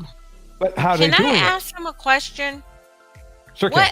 What Razor, why do you call females in America, why do you call them matrix females? That's all I wanted to know. Well, matrix females, because we use the term matrix. We living in a matrix. We we just, the movie The Matrix, right? Yeah. So we just that's the Matrix is a nickname for USA, right? We caught up in the Matrix, Right. So I just use matrix females as another way of saying American females instead of saying the word American. That's all. That's all it is. It just So wow, you're like really traditional. Like you believe that you can't. It's really like kind of hard to find a woman that's of marriage material in the U.S. Right? No, we have found them. I mean, I've never been married, but we have found them. But a lot of guys get divorced and they just want to try something new. I mean, I see nothing wrong with it. Razor, have you ever asked these guys why they get divorced? Come on, let's keep it real. Why do they get divorced? Yes, all the time. I've had close friends. Even before we're doing YouTube, Torch, I've had close friends telling me that unfortunately for them, the female cheated on them. You do know that. When you're in a house with your wife. Well, let's sit on that one for a minute. Female cheated on him. But you do know that men cheat more than women, right? No. In the instance of my personal friends. Okay, but they were cheated on. Now, who knows if they really cheated on their wife themselves? I don't know, but they probably won't tell me that. But they say the female cheated on them, Torch. And when you get your heart broken like that, Torch, that leads to divorce. Could they have left out the part that they cheated on the woman first? I mean, hey, I just got to go by what my friends say, Torch. What do you want me to do? I got to take my friend word that the female cheated on him. Okay. Okay, I understand. You want me to lose a friend, Torch? You have to take your friends. Word because he's your friend. But technically, the specs say different. The numbers say that men cheat more on women than women cheat more on men. My friend is probably in a small percentage that the women cheat on. He probably, you know what I'm saying? But but we can't just talk about just your friend though. We can't just talk about him. No, well, in general, the thing is, and not all the time, people get divorced because of cheating. It becomes financial issues, right? Okay. You know, let me ask you this: just arguing for no reason. No, financials is number one. Financials is actually the number one reason. But let me ask you this: I just remember my when I was enlightened on your panel when the guys were when one of the guys was bragging about being with 1,000 women, right? Remember that? Oh yeah, yes, I remember. Wilt Chamberlain was on my panel. Yes, Wilt Chamberlain, he was there. He was on my. Yeah. No way. So I guess you see my point here. Well, I think he was. I mean, I don't know who was that again. Who was? Well, I mean, you know, what his name was. But he did a lot of what we call circle talking over here. What's his name? Had a hat. Had the two. Remember, he had the two kids that were running around the room. He was in the room, and he was saying he was debating about how sex sells. Remember? Oh man, I had so many people on. Yeah, I can't really. And he was talking about how because a time before then, he and I we got in a debate because I was saying, wait a minute, it seems like to me that all you're doing is using, is thinking about is sex, and it's like, well, sex sells, and then he got in this whole thing about sex sells. And that's how Was it Big Super? No, it's not. I don't think. Well, I thought it was big. I thought it was him. The dude had a hat on. No, it wasn't Big Super. Okay, but anyway, long story short is, basically, let's face it. A lot of the men, I won't say all, because there are some on your channel that do want love. Okay, but a lot of them, Nate's. Oh, okay. Foreign Nate. Shout out to Foreign Nate. Shout out. I gotta tell you. Okay, Nate. Who wasn't exactly, looking for love. But the funny thing is this: I'm glad I brought him up because we were having actually a debate about, not a debate, but a conversation with You Can't Get Laid about, casually finding somebody to have fun with. But it looked back to me, Nate, that was the initial goal that Nate was on. But as we saw, as it blew up, that's not what he ended up with, was it? No. I think he got the prices mixed up. That's why he got the conversion rate and the prices mixed up. Torch. That's what happened with him. Oh man, see, it was a language, miscommunication. Yes. So. But basically, the thing is that it just goes to show you that even trying to pay for fun, and can be very emotionally draining. Because we saw how upset he got. It wasn't like, he said, "Ha ha, bye, ladies," or whatever. He got very emotional, didn't he? No, he said, "Adios, adios, adios, adios." Yep. I got that down. But yeah, but go ahead. Go ahead, female. Go ahead. What's that? You Can't Get Laid? Salute. Yeah. And, I was just saying that he did not pay that because I speak Spanish and I heard everything that they were arguing about, and he didn't pay. No, he was running out without paying. Because the girl said, "Look, I'm not gonna. You need to pay. You a thief. You need to pay me," and he didn't pay. So he ran out on the bill. Like he just got the goods, the product, and then he just he didn't want to pay her. She was like, "Look, so she wasn't leaving. She was gonna call some boys to come handle him." I don't know if he ended up paying her or not, but he didn't want to pay. I'm trying to remember, did they actually do anything? Because I know, well, they probably did. I know there was like 4 girls, and they got rid of 2 of them before anything happened. Yeah, they got rid of 2 of them before anything happened. I'm trying to remember. Let me ask you this, Razor. Let me ask you this. Right. What was the difference in price? I didn't see the whole video. I just seen that part. What was the difference in price? What was the debate over? Because he knew he had to pay, right? Yes. Now okay. I remember now. What was the amount differential? All right, 150, right? It was about 150. Each girl 150. Okay. Right. Well, overnight or whatever. But it was really 300 each girl. And and that's overnight though, right? Yeah, and I thought, overnight. Yeah. Now, didn't Nate say that he was a baller? Got you. Hey, Got you. Sorry, my bad. I don't know. My Well, bad, yeah, I got I mean, you. hey, See but where I'm Torch, going, right? but Torch, you know how it is. You know, you feel like you're getting taken advantage of or getting, schemed by a female. Well, I think it the seemed like ego kicks in. You know what I'm saying? Yeah, but to me, it's like most men, whether most men that are really of high value, they would have just said, "F it, just pay her and let's and call it a day." They'll just not call her again. You see what I'm saying?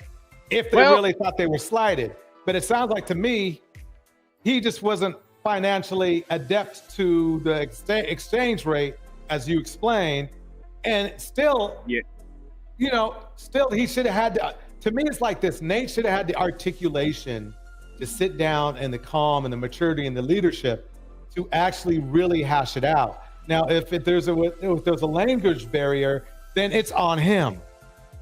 Yeah, It's I think on I him. think it was a language barrier. I think that messed, and they were drinking in a club, and I think they just got the prices all mixed up and all, all confused. The thing you know is what I'm saying? this is that it's up to a man to establish clarity in that situation, right? Yeah, but when you drinking all that Patron and stuff in the club, That's you know his what I'm saying? problem. That's his problem, though. You lose your mind. Have you been to Cartagena, Torch? You see all them beautiful women out there? Never. I saw it, but just break You it down lose your like mind, this. Torch. You don't know what you're doing out there. Oh shoot! Look, you know where I stay at, so I'm good. I'm good, Wait bro. a minute. I want to say, Razor, it's just as beautiful Dominican women, and I have family members that live where you live at. It's just it's beautiful Dominicanas over there than it is in Dominican Republic. Hey, well, it is, but and shout out to my Dominican beauties out here. They are very beautiful out here in New York City. I have a lot of friends out here, but the thing is, there's a huge difference. And you're not a male, so you wouldn't really understand the difference, And between Cartagena and like saying Brooklyn. Let me ask you this, Razor. So, do you think black women should decenter themselves from men? Say it again, Torch. Do you think black women should decenter themselves from men? Hey, if they want to, they can. Right? They could go to Jamaica. They could go do whatever they want to do. No, because that's not decentering, though. All right. So what's the definition of? Let me see what's the definition of that? Not prioritizing men, I believe. Angelina, is that correct? Oh, okay. All right. Yeah, that's correct. But why would they want to do that? Now, Torch, you made an interesting comment earlier about women making $41,000, close to the same amount as men in the States. Don't you think that's probably the issue, the problem? Because a lot of guys, Pastor Groves, they kind of travel because the females abroad are more needy. I will admit that. I mean, they are. And they rely on a man more than some of the American Matrix females because of financial reasons, right? And if American females are making close to or even more, sometimes way more than a man out here in the Matrix, aka USA, wouldn't that kind of make the female the more masculine person in the relationship? That gives the female more, let's just say, more balls to call out the man and tell a man. Well, it's not that. I believe what it does is it gives the women have more. They don't have to put up with the BS, and the men see that as a bad thing. Right. Okay. Right. So, because what it comes down to, a situation before that, this reminiscing about the 50s is the women, they weren't able to earn money. If they were, you see what I'm saying? Now they can. And it's like that. With that money comes independence, and the men don't like that. Yes. Men like the leverage they had over women. Exactly. And how does money equate to masculinity? Sorry, go ahead. Yeah, can I say something? Sure can, Betterman. You know why foreign women are clinging on to American men, right? It's not because they need you. It's because they want that American green card. They want that American. Facts. They want that American green card, and they want to know how much money they can get out of you. It's not basically like, oh, I love you type of base. That's just them pretending to them liking you, and so they can get something out of you. And most of these women are poor women that you guys are getting. You guys are not getting women that are in these well-to-do neighborhoods. You guys are getting these like women that are prostitutes or just live in a bad area. But I go ahead. All right. Go ahead, Razor Ray. All right. So yeah, you said a mouthful right there, and all right. Well, now you're all right about the women that are trying to get a visa, right? A green card to come to the States, whatever. That is an issue, right? And a lot of females are brought on with the guys for money but they are needy. But the thing is, the USA woman. All right, let me just say this because there's a difference because the mentality of you was asking about the masculinity of the woman, right? I think it's because of the paycheck they get. So sometimes they make more money than the men out here in the USA, and they become the breadwinner in the household. It's like the opposite of what you would get in a, let's say, foreign country, like let's say Latin America. And so guys, knowing what you just said, you can't get laid. I think guys understand what you just said about the woman out there, but they don't really care because the men are in a position of power financially, and they don't really care about that stuff that you just said. I would even argue that further to say that. So wait, hold on one second. Okay. Betterment, what do you go ahead.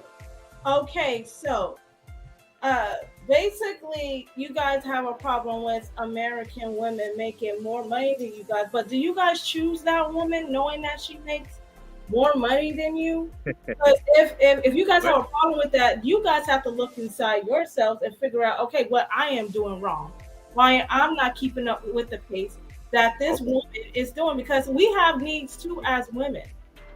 We do. Hey. We demand the man to for priorities as well, to get his priorities straight, because we want a family man. We want men to pay the bills and all that stuff. But if he's not keeping up with the pace of the woman, then it becomes a problem, because we expect him to do certain things that we are able to do, but we want him to take over. Hey. I can't fault y'all guys for wanting y'all women for wanting more money. I can't fault that. I understand money. It's about financially handling his responsibility. Yes, I understand, but that's the system, and that's why we call it the Matrix, aka USA. Now, no, but Razor, what part of the Matrix is about the man are just earning more money? I mean, there's nothing stopping men from earning more money. It's not the women's fault that the men didn't get the proper education. It's not. You see what I'm saying? But it's the way it is. Sometimes you gotta say torch and you can't get laid, and then it is what it is. Like if females are making a lot of money now out here in the USA, men are going to have to adjust themselves, try to make more money than the females to have some type of leverage. If not, you're not going to have no leverage. And you know how females are, Torch. They can get it, any little thing they want to argue. No disrespect to the females on the panel. Any little thing they want to argue about stuff. I myself call them women, Razor, but I understand. Well, they can be petty, you know what I'm saying? And if they making the same amount of money as you or more money than you, man, are you saying men aren't petty? Men could be emotional and jealous. They could be that. So and petty. And all right, we both could be petty, but but the thing is, you got to admit that there's a different phenomenon. You say the 50s, right? Going back to the 50s. This is new. This is brand new. This is a phenomenon of women making a lot of money, becoming CEOs and getting a lot of power.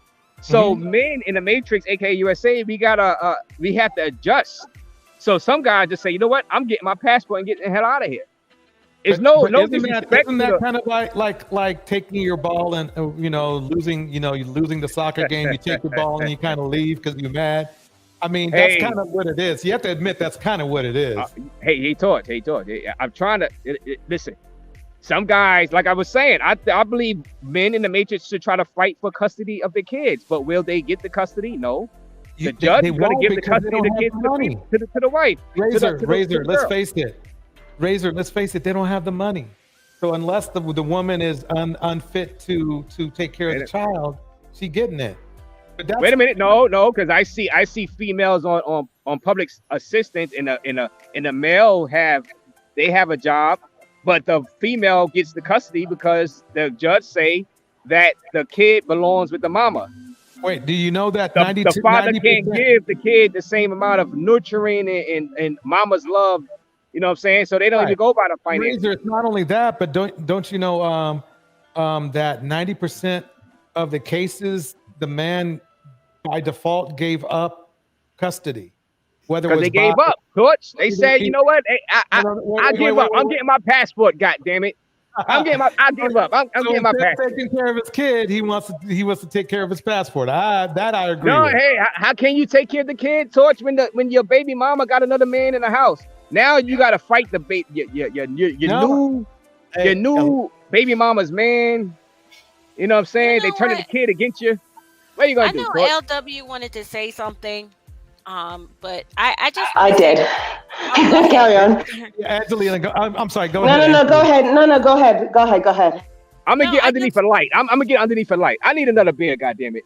I need to go to a bodega. Hopefully, I don't get robbed going to this bodega. I need another beer. Go ahead. No, I just wanted to say that the reason why these guys are going to DR is because in the Dominican Republic, it is the women only depend on the men. They solely depend on the men. They don't work. If the man say that, the man does everything. They're not allowed to work. Some of them are allowed to get an education, but it's just the woman, they have to do everything that the man says. They are bound, and they're like the property of the men over there. And that's why a lot of them, the dollar stretches really, really long over there in the DR and in Thailand.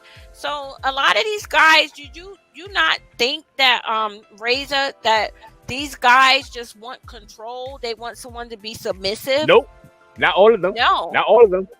You know what happens? Now, there are outliers that you got control freaks and abusive men, but some men just want to be happy and not get into arguments and feel low just because they're making less money than a female. You know what I'm saying?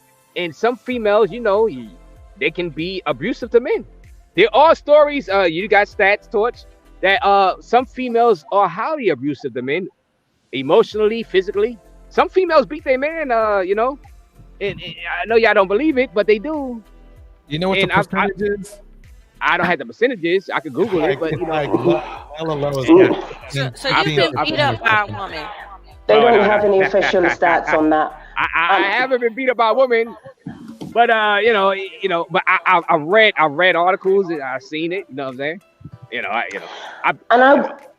I wanted to add to that because you said that the men don't care about women coming to them because they want a green card. But I would take that a bit further. I think they use that as leverage. It's part of their leverage.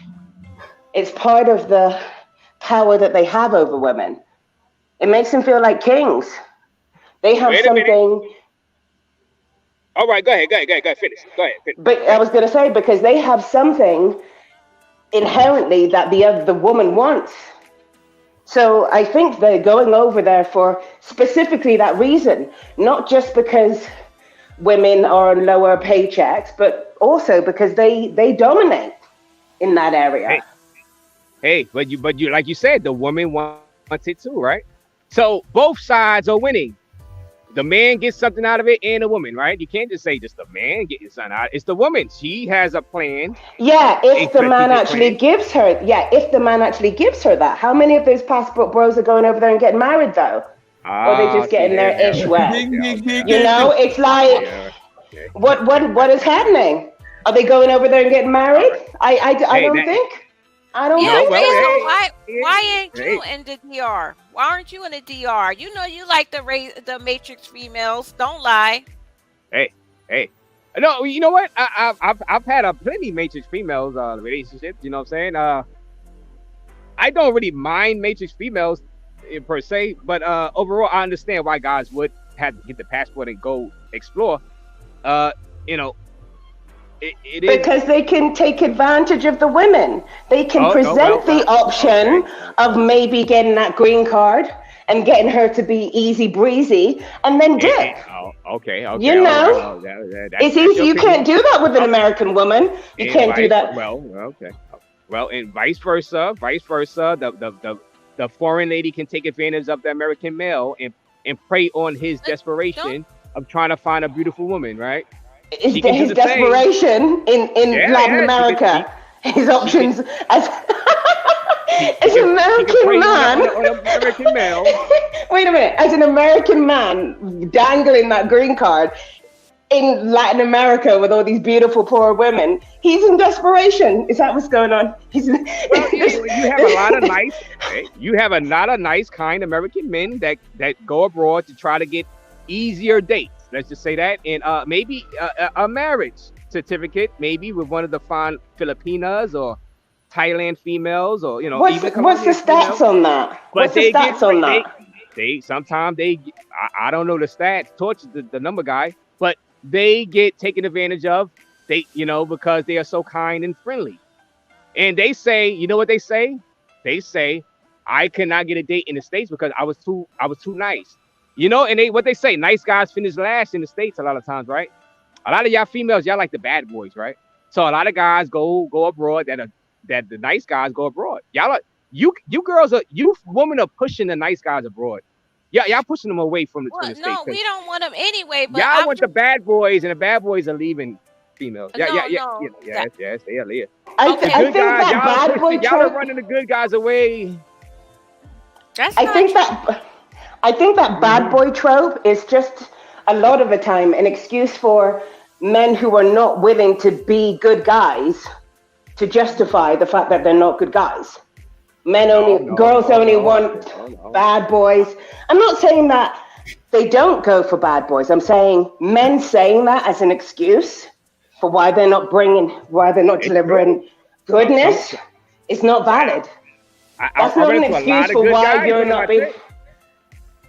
I run into a lot of smart, nerdy good. Y'all don't like nerds, right? I run into a lot of nerds in Dominican Republic, Colombia, right? A lot of nerdy guys that got money, but they are very over. They are maybe they're very controlling. A nerd doesn't mean you're not toxic or abusive or controlling. Nerd is a guy that we want. We don't want those nerds. I mean, why would you see?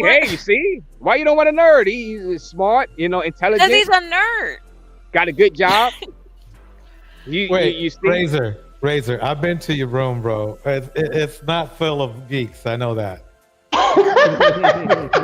It's not that. I'm sorry, bro. I can't let that That's go. What I mean. It's an excuse a lot of the time. They use that regard, That's what I mean. That's a perfect example of a man using the fact that women want bad boys as an excuse for not being a good guy.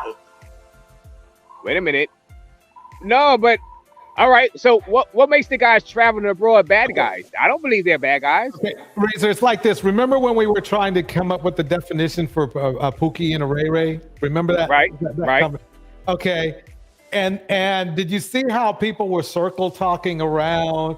Like, okay, I've been with 1,000 women, but that doesn't make me a Pookie and Ray Ray, even though it's pretty hard not to. You see what I'm saying? They made it about something else. They make it about, you got to be worth something and all that other stuff. See, the thing is what I've learned is that a lot of men don't want to admit that. It's like this, Razor. Who wants to admit like they're hooked on drugs? You see what I'm saying? Nobody wants to admit that. Nobody wants to admit that they have some type of an addiction of some sort. Whether it be alcohol, whether it be women, whether it be, jumping off a bridge, whatever. And a lot of people don't like to admit that. So a lot of them, they either go in this denial mode where it's like, even though they're Pookie and Ray Ray, they don't admit they're Pookie and Ray Ray. And they'll actually go as far as when they see somebody who they can nail as a Pookie and Ray Ray, they'll actually, disrespect that person. Say, yeah, you're a Pookie and Ray Ray, even though this guy sleep with 3 women in one night, that kind of stuff. First of all, who you talk? She just said, "Don't let that idiot you can't get laid speak for all women. Many nerd men are great." How am I an idiot? I have an opinion, don't I? Okay, can I jump in really quick, please? Yeah, sure can, Prism. Hey, panel. Hey, Razor Rays. Hi. Hola, Prism. Hola. Hey, so I had to ask you this question because there's so many trolls going around. We had that little conversation anyway on the side. How do you feel about the fact that they said that I doxed you? No, yeah, I heard about that, and I'm like, well, I'm a public figure. I've never been in, I've never been hiding from anyone. If I wanted to hide, I would have hit my Facebook, my Instagram. My name has been out there. So, nah, I mean, anybody that want to find me, you can find me on Facebook and Instagram. My intentions was never to be hidden, ever. I'm a public figure since 2002, since I was with the Bartenders, which is a popular workout group that do the tricks on the bars and stuff. So my intentions was never to be hidden. So so you don't worry about that. Yes, I am out there. My family members are tagged on my. If I was trying to hide, I would have untagged my family members and everybody. So I pretty much doxed myself because I don't give a damn. You know what I'm saying? I'm out there. I'm a public figure since 2002.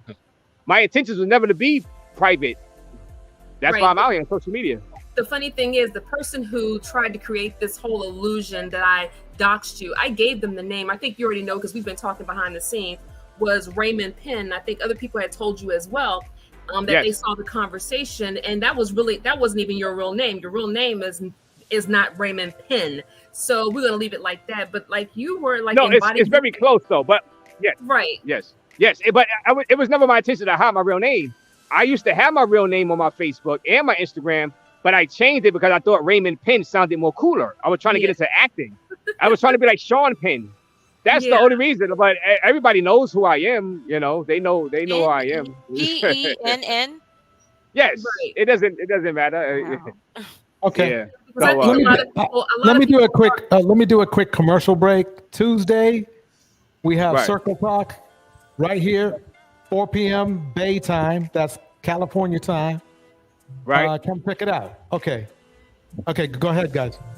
Yeah, salute Mr. Razor Rays, and appreciate you coming through because a lot of people were trying to stir the pot and stuff and kept on trying to hit these little chats and stuff, sending little messages every time I go that you dox Razor Rays, we're gonna do this, we're gonna do that. And I'm sitting there thinking to myself, like, all they had to do was go over and talk to you, and read your community wall. There was nobody, but people with nefarious reasons, they always trying to pull up dirt on other people. The people who need to be pulled up on, they're being pulled up on. But I just appreciate you making that very clear. I don't care about men traveling because I travel all the time. So I think that's people's business, Right. I think that I'm gonna be honest with you. There's a lot of nice looking men out there in other countries, just like in America. You're making me jealous, Prism. When you go to Jamaica, you're making me feel a certain way. Man. I'm an Asian girl. Like, I like Asian men. I like going over there exploring Asian stuff. And I like the men in Europe. So I lived over there in Italy for about 4 years. So I like a lot of men outside the United States. I don't think that there's anything wrong with people opening their options and enjoying themselves and seeing what the world has to offer. I think what the problem was, Mr. Rays, was that I think it was this whole bashing of Black women. That was all right. Here we go. All right, go ahead. Continue. Go ahead, continue. Yeah, I mean, it wasn't. Wait a minute. Can I say something real quick? I didn't mean to interrupt you, Prison. Sure. DJ, could you look? This Tam keeps saying stuff in the comment about me. Like, I don't know if she got a mental problem, But like I said, now you see what I'm talking about. I have got over this. I don't even remember what, but she keeps bringing it up. Like she keeps saying stuff, and they're talking about me in the chat. Okay, you can't. I understand. You can't get laid. Let's talk about it later. Let's not distract from the show. Okay, I'm gonna drop. I'm just gonna drop down. But yeah, so you know, honestly, you know, I don't have a problem with raised, you know, so but that is all I really had for you. You know, I appreciate you for coming up to the panel and enjoying this, and you know, I'm enjoying you being here with us as well as Miss LW. And I can't see who else is up there. Oh, Betterment for Black Women. Thank you all. You know, DJ Torch, this is a great conversation as usual. And guess what? No trauma bonding. I'm gonna leave it like that. Trauma bonding. We trauma bonding here? Are we trauma bonding? Torch? Technically, that's what you know. That's what we're doing. You know. Well, there has to be. Yeah, no. Technically, no. That's not what trauma bonding is. But let me yeah. answer the question about the guys bashing the black women, the pastor bros, right? Since I'm a pastor bro, even though you know the trolls say I'm not, but because I don't travel. But hey, I say that the manosphere guy, it's not really the pastor bros that are necessarily bashing black women. Now, you know, I guess you had your Austin Holloman when he first started, right? But he's not a pastor bro no more. And he said he's not going to do it no more. So he basically apologized if y'all would still consider him a pastor bro. Oh, you know something? It's really the manosphere guys, Torch. It's the manosphere. It's the Kevin Samuels guys. Kevin Samuels, he wasn't a passport bro, Torch. So you can't really put all of that on a pastor bros for bashing American. I definitely don't. No. I would say, let's put it like this. I would say 30% passport bros, 70% red pill dudes. Yes. I think that's fair. Well, yeah. And the thing is, I've been abroad, Torch. And in our breakfast conversation, I don't hear at our round table guys talking about American black females. They don't mention them. They don't bring them up. Now, I said this on my panel that I think is what's happening is some YouTubers are bringing up American black females to gain traction on the YouTube channel because they know that's a hot button topic, right? And even if they are pastor bros, but that's not the majority of pastor bros that are traveling out and abroad and dating a foreign woman. We don't have that conversation across the dinner table, the breakfast table, the lunch table, at the beach. We don't mention black females at all, for the most part, unless somebody have a personal problem. They get for the most part. Okay. I mean, for the most part, you know, because you know, but I think it's social media, which I'm in social media. I think it's inflated the myth that the pastor bros are just spitting on American black women. When you have a few YouTube creators that do it for views and they try to gain traction for their channel, that's all that is.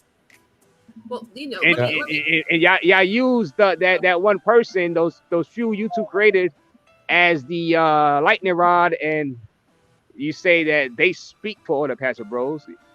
You know what I'm saying? Which I can see your point, but the reality is not. You know what I'm saying? Right. So let me jump over to something really quick. Miss LW, you were getting ready to have a thought about